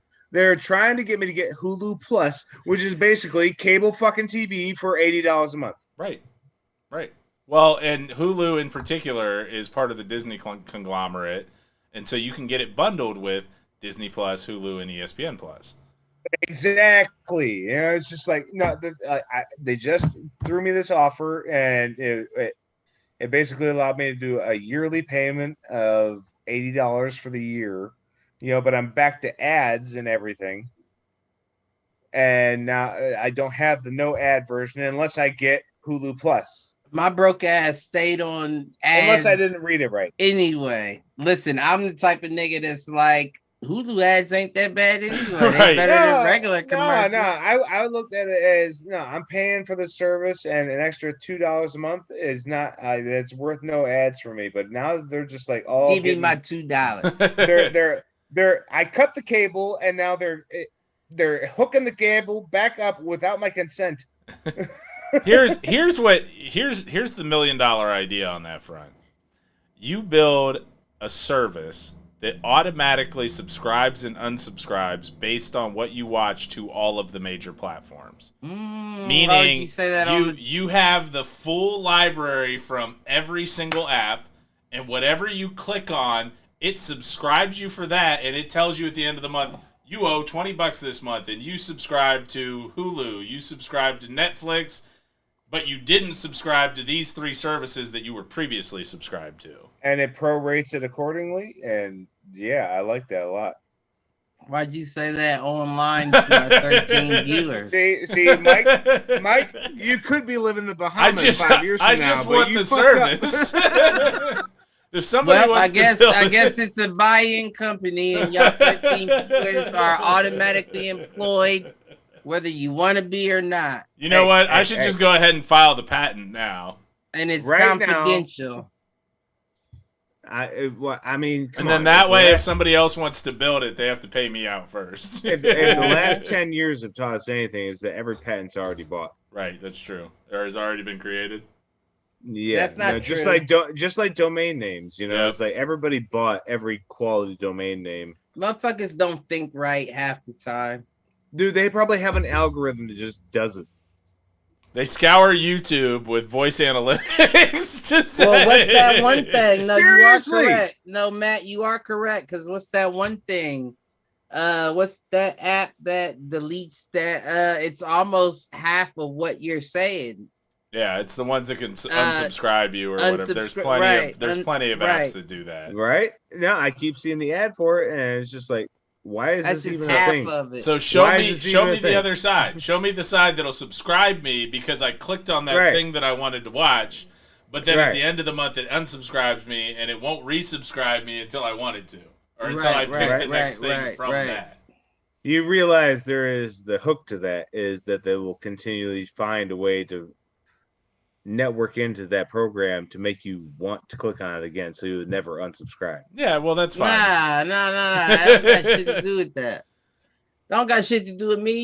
You can keep alerts on, and I have no choice but to keep them on. They'll have. I'm not clicking on that. That's just like Grubhub. You sure you don't want this free month?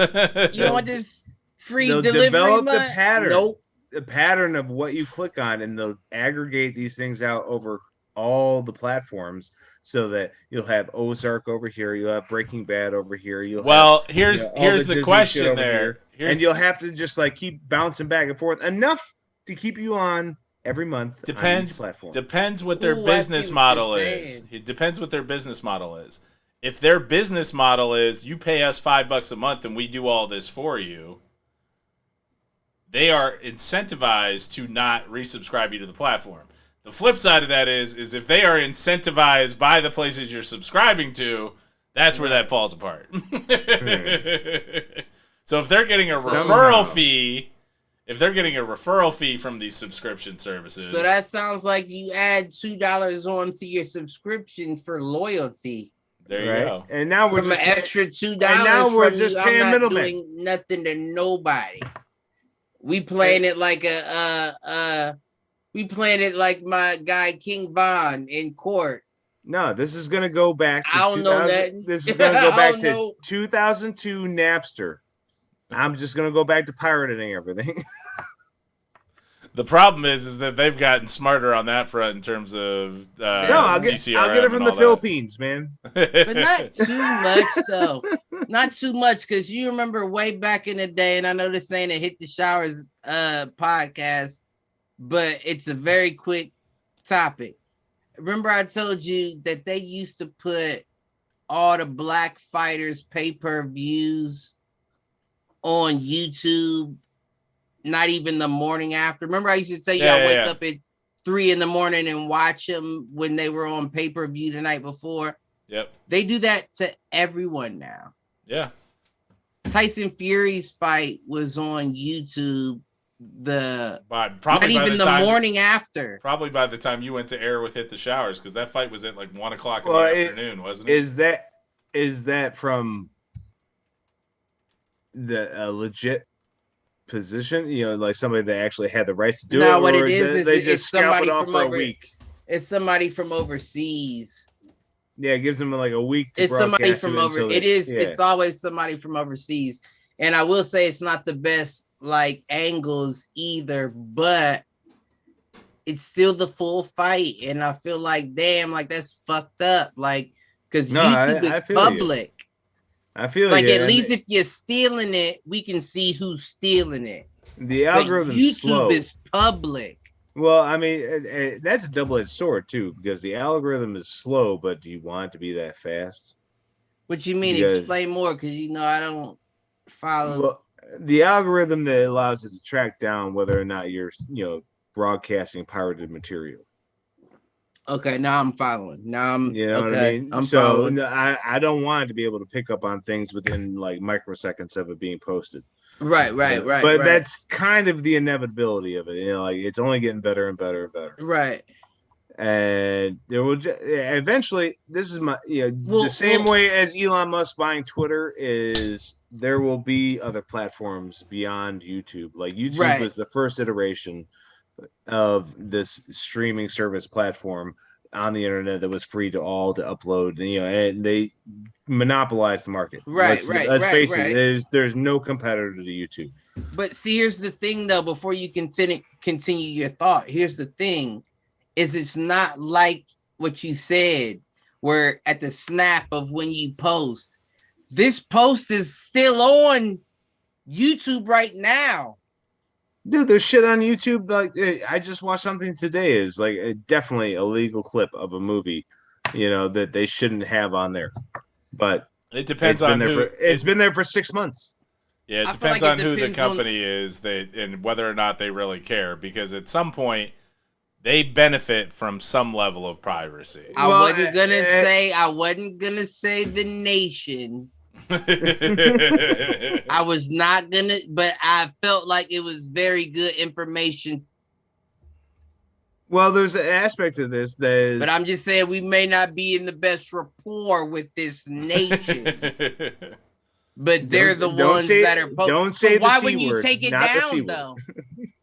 You know what I mean? Like, even like at us as the owners of YouTube or the people that run YouTube, if I see it happening, I'm taking it down. Are you getting paid? Couldn't be getting paid more than the actual event. No. I mean, you know what I'm saying? They're looking at it in terms of like the bottom dollar. Right. Is if we get sued, are we getting paid by the people that don't want us to pay and don't want this put online? Are we getting paid? Are we going to make more on? Are we going to make more on advertising this thing and adding advertising to this clip than we are going to have to pay in legal fees? There's an algorithm and probably an AI associated to that exact thing. Absolutely. See, which is where, like, if it's something Disney related, oh no, we're gonna take that down because Disney will sue our. I was almost thinking leverage, like, yeah, we know where it's coming from. That I'm not gonna say where it's coming from, but we don't know that it's actually coming from them. It could be coming from a subsidiary of, and that subsidiary may just be in my back pocket. I may be able to take that video down. Right now, I have no ability. I have no authority to take that down at the moment. But if you were to pat my pocket one time, I can place a call to have that removed, because I have seen certain ones removed, and I've seen. But when I saw Tyson Fury on there, I was like, "Oh yeah, no, everybody's up for grabs. Everybody." YouTube's a different animal because Google is so interconnected with all these other countries. But when you're talking about third-party platforms like Napster was a perfect example. Right. I mean, that's an old example, but there have been a lot where torrents. Yeah. You could. Torrents can be produced in a third-party country, and I did this for a long time, where you could download these torrents free and clear, from this third-party country in the Philippines or Malaysia or wherever. Right. And you could just download anything you wanted from these places, and then as soon as whoever the regulatory agency in the United States got wind of it, they shut it down. They fire up the new one in, that was the whole point. India. That was the whole point with torrents, was that from a blockchain perspective, nobody on the network had the entire file. Right. They had bits and pieces of the file. That and it's hosted off the United States soil. That's Amazon Fire Stick. Yep, when you crack a Fire Stick. Kodi. Yeah, Kodi. Right. Exactly. That's exactly what that is. But I found Kodi actually corrupts the shit out of your Fire Stick. See, I use SoPlayer and IPTV, and it gets me 99% of what I'd watch. Well, you got to use a VPN. Well, I'm not saying I use anything. Otherwise, you gotta hook up a VPN. Well, right now, I got a Roku. You're apt to get fucked. Yeah, eventually you'll get a cease and desist, and most of the time you'll just get a cease and desist. You're not looking at fines. No, I mean, it's not even for that purpose. Desist these nuts. How about that? I'm buying a new Fire Stick. I never had a VPN, and I found that the software corrupted the fucking Fire Stick to the point where I couldn't use it anymore. Yeah, I had nothing but load. Yeah, I don't know. I just feel I'm just that, or maybe I'm just not tech savvy like mine. Nigga, I'm Jenny from the block. I'm like, Fire Stick ain't working. Buy a new Fire Stick. Time to crack this code. And then even then, like, all my instructional videos for how to hack the Fire Stick were on fucking YouTube. Yep. It's true. You hear what I'm saying? You hear what I'm saying? They never shut those down, did they? Conspiracy. Did they? How far are we in the episode, Mike? We're an hour 50. We got like 10 minutes left. Damn. Why? We gotta be rolling on 2 hours though. Were you ready to shut down, or do you want to get something else spun up? I wanted some of the questions, the conspiracy questions. I mean, I can throw a couple out there from the. Throw a couple before we wrap up. All right, so Cliff is asking me to pull up. So I've been occasionally checking out this Poddex app, which actually does have some good, like, starter questions across a whole bunch of different topics. I want the conspiracy, Jones. First one up.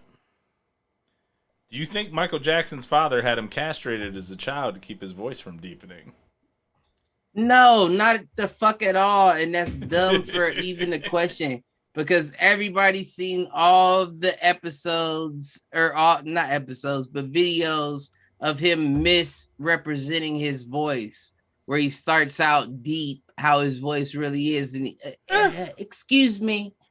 Excuse me. So that's dumb. That's not it. What's even more important though is I saw on and I'm gonna keep it a buck. It was one of them TikTok conspiracy joints. Oh, that makes it totally legit. That's why I pointed it out. But what I will say is they have a lot of evidence that Mike may be with Tupac somewhere. Now that's me throwing Tupac in there, but they showed a lot of. Listen, I'm sorry, Pac. Here's the thing: if Tupac didn't show up when Dre played "I Ain't Mad at You" on the piano during the Super Bowl, right? He's gone. He's not there. Have you seen the Pac still alive conspiracy? If Pac is actually still alive, he has the discipline of a Buddhist monk. You think? Listen. No, here's the thing. Whole theory here. Pac and Biggie are both still alive. They're chilling on some island, and they just fly. I don't think Biggie's still alive. And it's all the women from their videos during the '90s that are all with them. Now they're all fat and old, but everybody's just kicking it. I don't think. And Biggie's on top of that, alive. where is Little Kim? Where's Lil Kim? She's still around. Disappeared. Right. I mean, she's on an island with Pac and behind Biggie. that saw mat. Right, she's still that. there. She's just hiding behind the saw mask that she currently has going on. Well, yeah, I don't know if I see where this is going here. Are they trying to say that, like, Tupac is, a member of Slipknot or something? And he's hiding behind a mask somewhere. Now, it's interesting that you say that. I'll just say, look up the Tupac conspiracy, because they think they said that they know who he is. Not that many masked bands these days. But beyond that, oh no, he's not here. But beyond that, my whole thing is continue. Let's see what else we got here. Oh, is Katy Perry secretly Jean-Benet Ramsey? So I was not aware of this conspiracy theory until very recently. I'm sorry. I'm very intrigued by that. With the Michael Jackson one, they said Michael Jackson attended his own funeral. They wondered what that sound was in the background the entire time. Right. Why they do that when the pallbearer That's a Thriller reference. You know what I'm saying? It's a Thriller. Go ahead, Mike. JonBenet Ramsey's Katy Perry. I have heard it. Hadn't looked into it. I mean, the facial structures are interestingly similar. Right. That would be wild as fuck if her manager was her captive and was like, fuck that, I'm brainwashing and training her to be. I mean, so that's a case. That's a case that still remains unsolved, right? Like we never found out that the parents did it for sure, right? And did we ever find out she was dead? Didn't they say like the bones was found under the porch or something, like after years later, some shit like that? I don't remember, but I thought they said that she was recovered, like they recovered her, like she was dead, in fact. But how do we know that even if you recovered her, that was her? I mean, theoretically, you do DNA tests, right? I have no input on the story at all. I don't know, but if it is,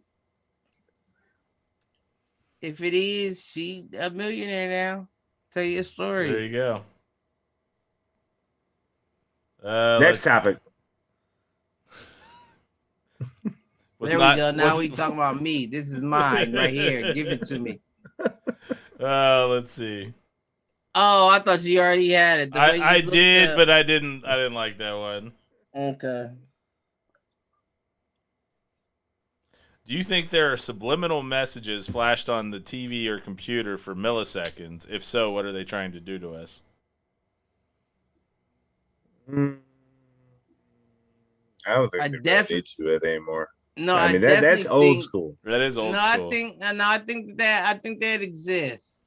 I think what that is transformed into is your phone listening to you and Facebook giving you ads. Yeah, about shit they realized like that was beta technology. I don't know. Why? Because you got to think like now there's no more cable. I mean, when you think about it, I mean, the entire concept behind that was that they flash an image every like 16 frames. Yep. You know, and so or a single like frame. Your brain isn't even realizing you're picking up on it, but you're being blasted with like 1,000 frames a second. Right. So there may be some legitimacy to that, but I definitely think that there is. And beyond that, did you see that dude that did the test when your phone is plugged up to the charger, how much signal that gives off? No. Like, so it was an older dude showing you like when your phone is plugged to your charger, how it's like an antenna and it amplifies the signal. Right. And when it's not, it's cool, right? But when it's on the charger, even if it's on a coffee table away from you, it's still pushing a signal. I feel like all that is all coming into the same realm. I don't know about that particular example, but I know that I know what you're saying. I have been sitting in rooms of people talking about things, and then I just pick up my phone and I get like 2 letters into Googling it, you know, whatever we were just talking about, and it fills the rest of it in with like verbatim exactly what I was about to look up. Some of that makes sense though from the standpoint of it runs at full power when it's plugged in versus it runs at half power or quarter power when it's not. Like and that's just, you know, if you're talking about what I was saying. Yeah. Well, and even circling back to Matt, like now it's microphone. Did I miss what you were saying? No, but what I'm saying is like, so Cliff is talking about kind of external signals, like it's pushing signals. You're talking about it's picking up on things. I think both of those are tied to the same thing. Is that the microphone is hot all of the time when it's plugged in versus when it's not plugged in, it's waiting for you to give the wake word, which is usually like Siri or Alexa or whatever. And I'm pretty sure Alexa is fucking listening all the time. Right, but that's Siri, because that's why she's always plugged in. Dude, both them hoes. Alexa is always plugged in. Have you ever played the game with Alexa? Alexa, are you listening to me? What's she say? She says some fucked up shit, man. No, I'm not listening to you right now. That is pretty fucked up. Well, that's the thing, you know. Like clearly, you're listening to me, bitch, because you responded. Because you said my name. No. Say my name, bitch.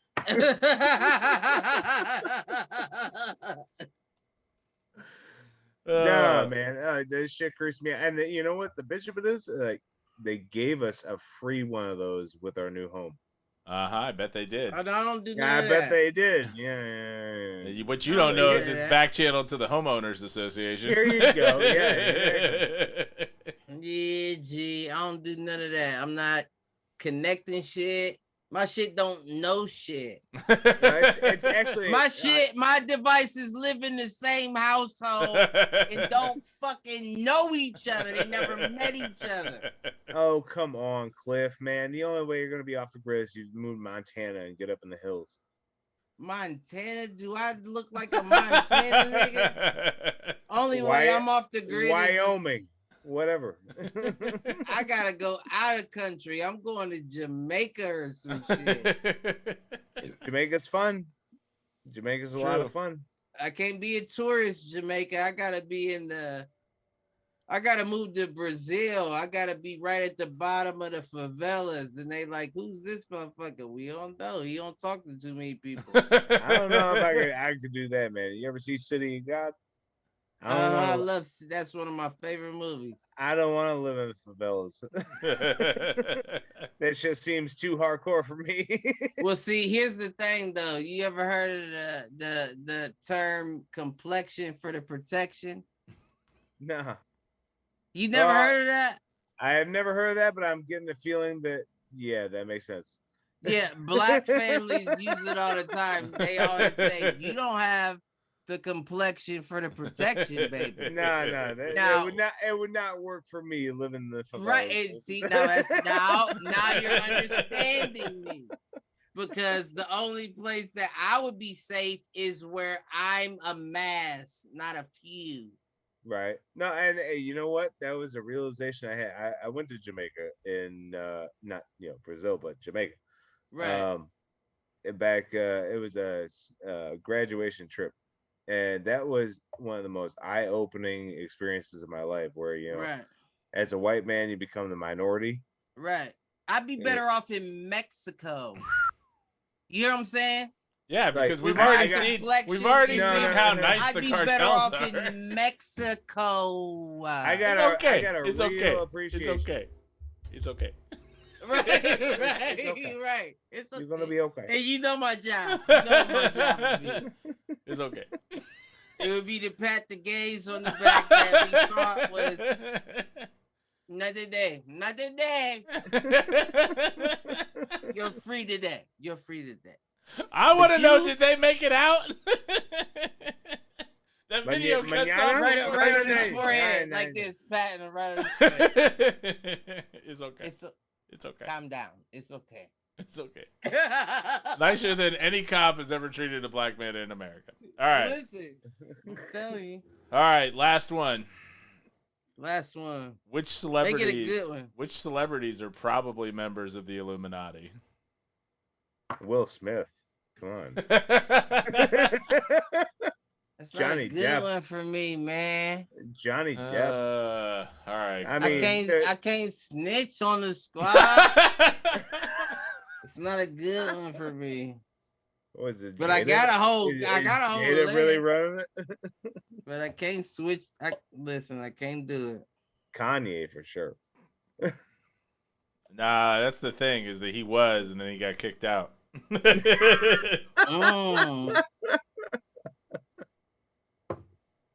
I don't adhere to either or. Kanye's running it. I'm scrolling through. These aren't as good as I was hoping for. Let's see. One around like the Freemasons versus the Illuminati. Freemasons versus the Illuminati? Which one's more likely to be real? Freemasons. Right? I mean, there's a historical backing to that, isn't there? Yes, there is. Versus the Illuminati. But there's also they're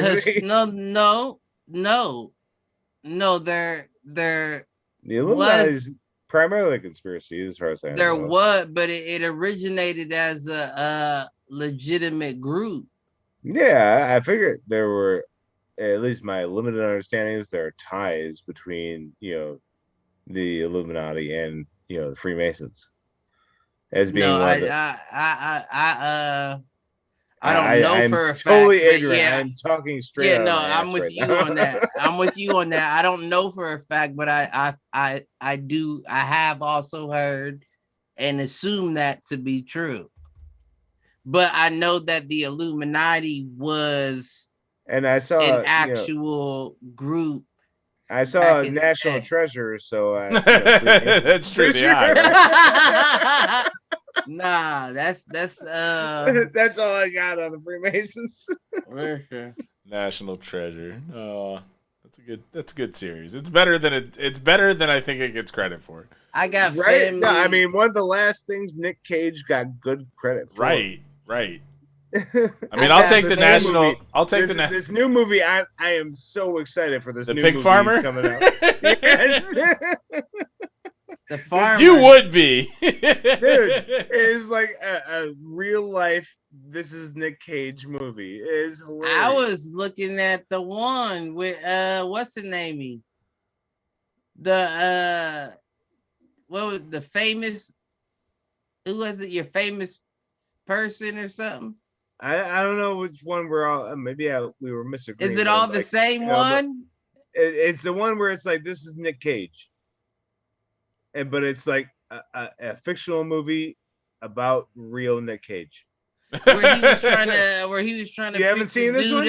Where he was trying to pick the dude up, and he said, "You're happier than you look," and he said, "I got a big head." Yes. It's called The Farmer. No, it's like the character is like a pig farmer or something. I thought. I forget the name, but it's some bizarre fucking. I know premise. what you're talking about.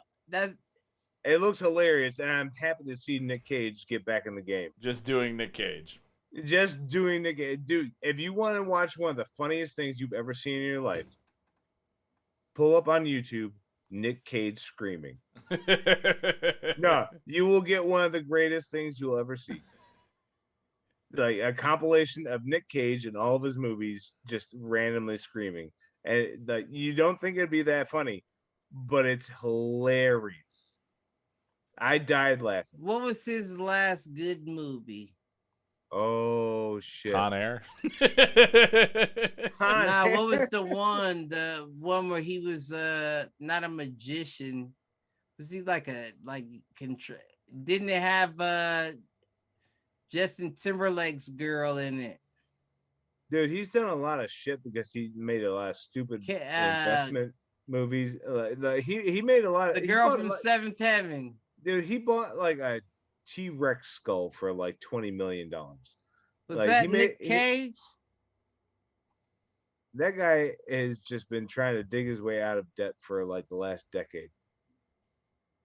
Well, let's hope that this movie's good enough. He's one of my favorite actors. The Hispanic dude in it was the one I wouldn't have been going to see that for Nick Cage. Just say that. When he said laugh, just laugh, and they was in the car. He said when he did his fake laugh, man. You ever see Matchstick Men? Nothing about it. I know I'm aware of it, but no. That one is hilarious, man. It was one of like 2010. Who was in it? Sam Rockwell. I don't know who the fuck that is. Yeah, he was the Iron Man. Who was the Iron Man? Iron Man 2. He was the other villain guy. I don't know that. Wait. Was he also in Sam Rockwell, man? He's one of those actors that's like if you see him, you'll recognize him. You will definitely recognize him. He is one of the most talented, unrecognized actors in Hollywood. Let me look this white man up.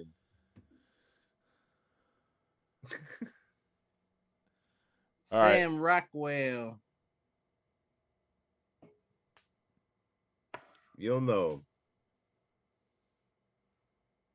Bang. He did that movie, The Moon. Oh yeah, I fucks with homie.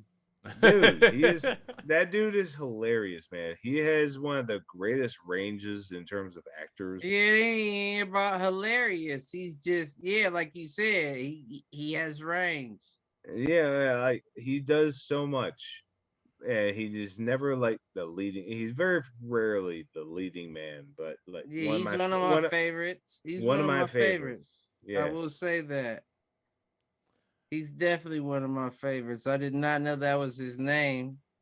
He looks like he's from England. Is he from England? I don't know his country of origin. Let's see. Let's look up the wiki.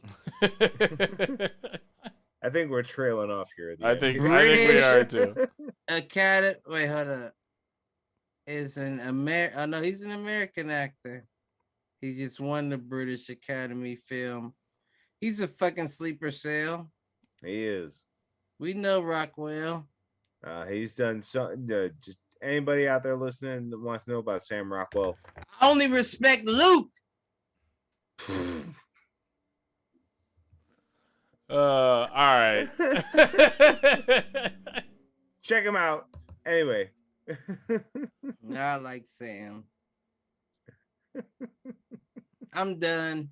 We're done. I think we're done. I'm done. I know that you want me to sign off better than that. I'll continue, but I know you want me. All right, last one. Do you think the CIA or other government agencies have achieved the ability to brainwash or mind control people?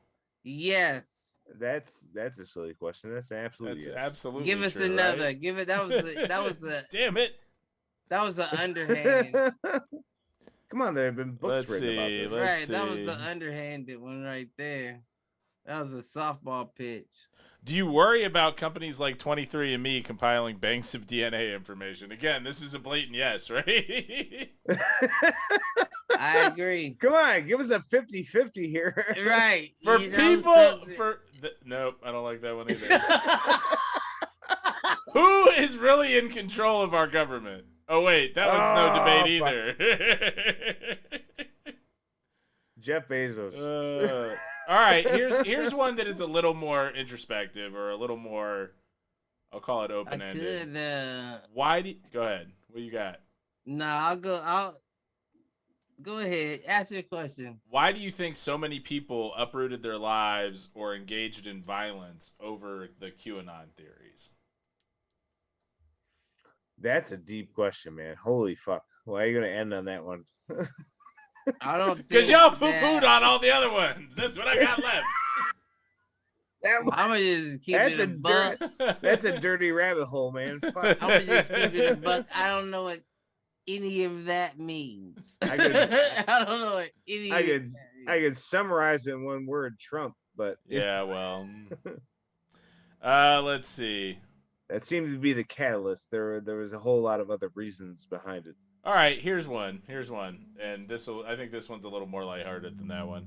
Are large-scale conspiracies even possible, or is it too unlikely that everyone involved would keep the secret? Large-scale conspiracies are totally possible. I can say that without stuttering. Right. That's a. Can you? I feel like. And that's not to you for reading it, but I feel like that's an ignorant question. Yeah. And that's only because large scale conspiracies created small scale. We know large scale happened. We may not be able to track it back to the person involved. Where it originated. But we know that it took place. Seriously, I mean, there are so many large scale conspiracies that, Operation Northwoods, like Operation Paperclip, all these, massive. Did you hear about the Titanic joint? No, I didn't hear about that one. I just heard about the Titanic joint and it tripped me the fuck out. Titanic joint, right? There was a matching boat to the Titanic. While they were creating the Titanic, there was a matching boat. Okay. And what the conspiracy is that when the people went on the first Titanic, it wasn't in fact the first Titanic, it was the matching boat. And what they did was try to get the insurance money. Like they knew that boat was on its last leg. So I don't know if I buy into those kind of ones that are fabricated, way beyond the fact. But, I mean, Freedom of Information Act that released information from the U.S. government that says that we created false flags to make things happen. Well, see, that's what I don't. Well, those are the conspiracy theories that really get me, because it's like it took 50 fucking years for anybody to come clean about this. But a lot of people knew. But motherfuckers knew what it was. It's the same as the Martin Luther King assassination. Now JFK, the CIA is involved. Well, the black folks always been saying it wasn't. Dude, I mean my point with those specific examples is that those are huge CIA government examples of a lot of people being aware that this thing happened, but everybody kept their fucking mouth shut for 40-50 years because there were still cameras. Well, there are a lot more cameras now, but everybody still seems to keep their fucking mouth shut. Well, that's the best thing to do, right? That's what now you talking about trained. That's what you're trained to do, right? Well, there are 3 logical outcomes to, and I hate to sound like a conspiracy theory nut on this, but it's that's why we have you on, Matt. Yeah. I hate to that's my job. So let me try to add credibility here. Come on, give me. Well, I mean, it's either you go along with it and you keep your fucking mouth shut, you get killed. Or actually, there is no third one.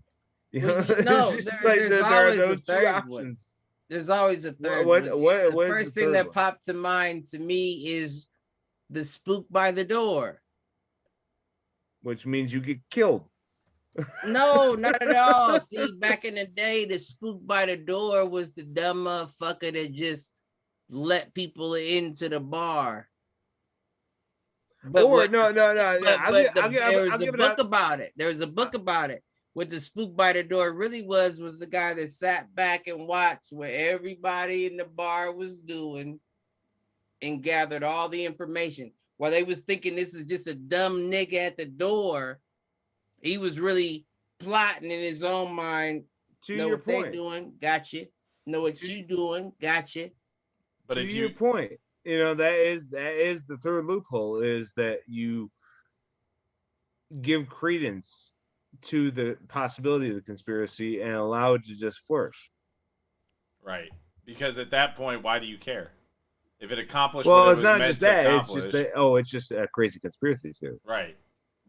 I mean, it doesn't matter if it's a conspiracy theory or it's fact. If you can't do anything to change it, all you can do is understand it and work your way in it or out of it. Cutout. Yeah. I think this might be our cutout time because I just got cut right the fuck out of here. But we can hear you, so I don't know. I've been cut myself out. You're back now, but all right, well that's good. And we are at time. So with all of that, Matt, you got anything to take us out? Keep looking at the skies, fellas. Just crazy. Keep on looking at the skies. No. The truth is out there. There's I just got hip to this place. A nice place to actually go and star watch. I didn't even realize this existed. Right down in Logan, Ohio. Okay. Not too far from us. It's like half hour from us. 45 minutes from y'all in the city. But if you just drive out there on a clear night, is the perfect place to go and star watch and just actually see the universe again. And I haven't done that in a really long time, and I really need to start doing that again because we don't get to see the stars enough. That's interesting. No, seriously, go out and look up and see the fucking midnight sky, right, and the universe that surrounds us. The simulation? No, not the simulation. The actual thing. Well, supposedly. what we believe to be the actual thing. All right, Cliff. We don't know. Cliff, what do you got? He fell asleep. He fell asleep in his chair. Well, at least he made it to the show this time.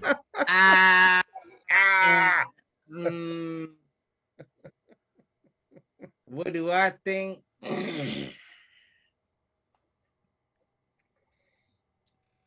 Got clear the nostrils there. I don't know what I think. All right. Love everybody. Do us a favor. Like, share, subscribe. Peace out, fools. Love them. See you, fellas.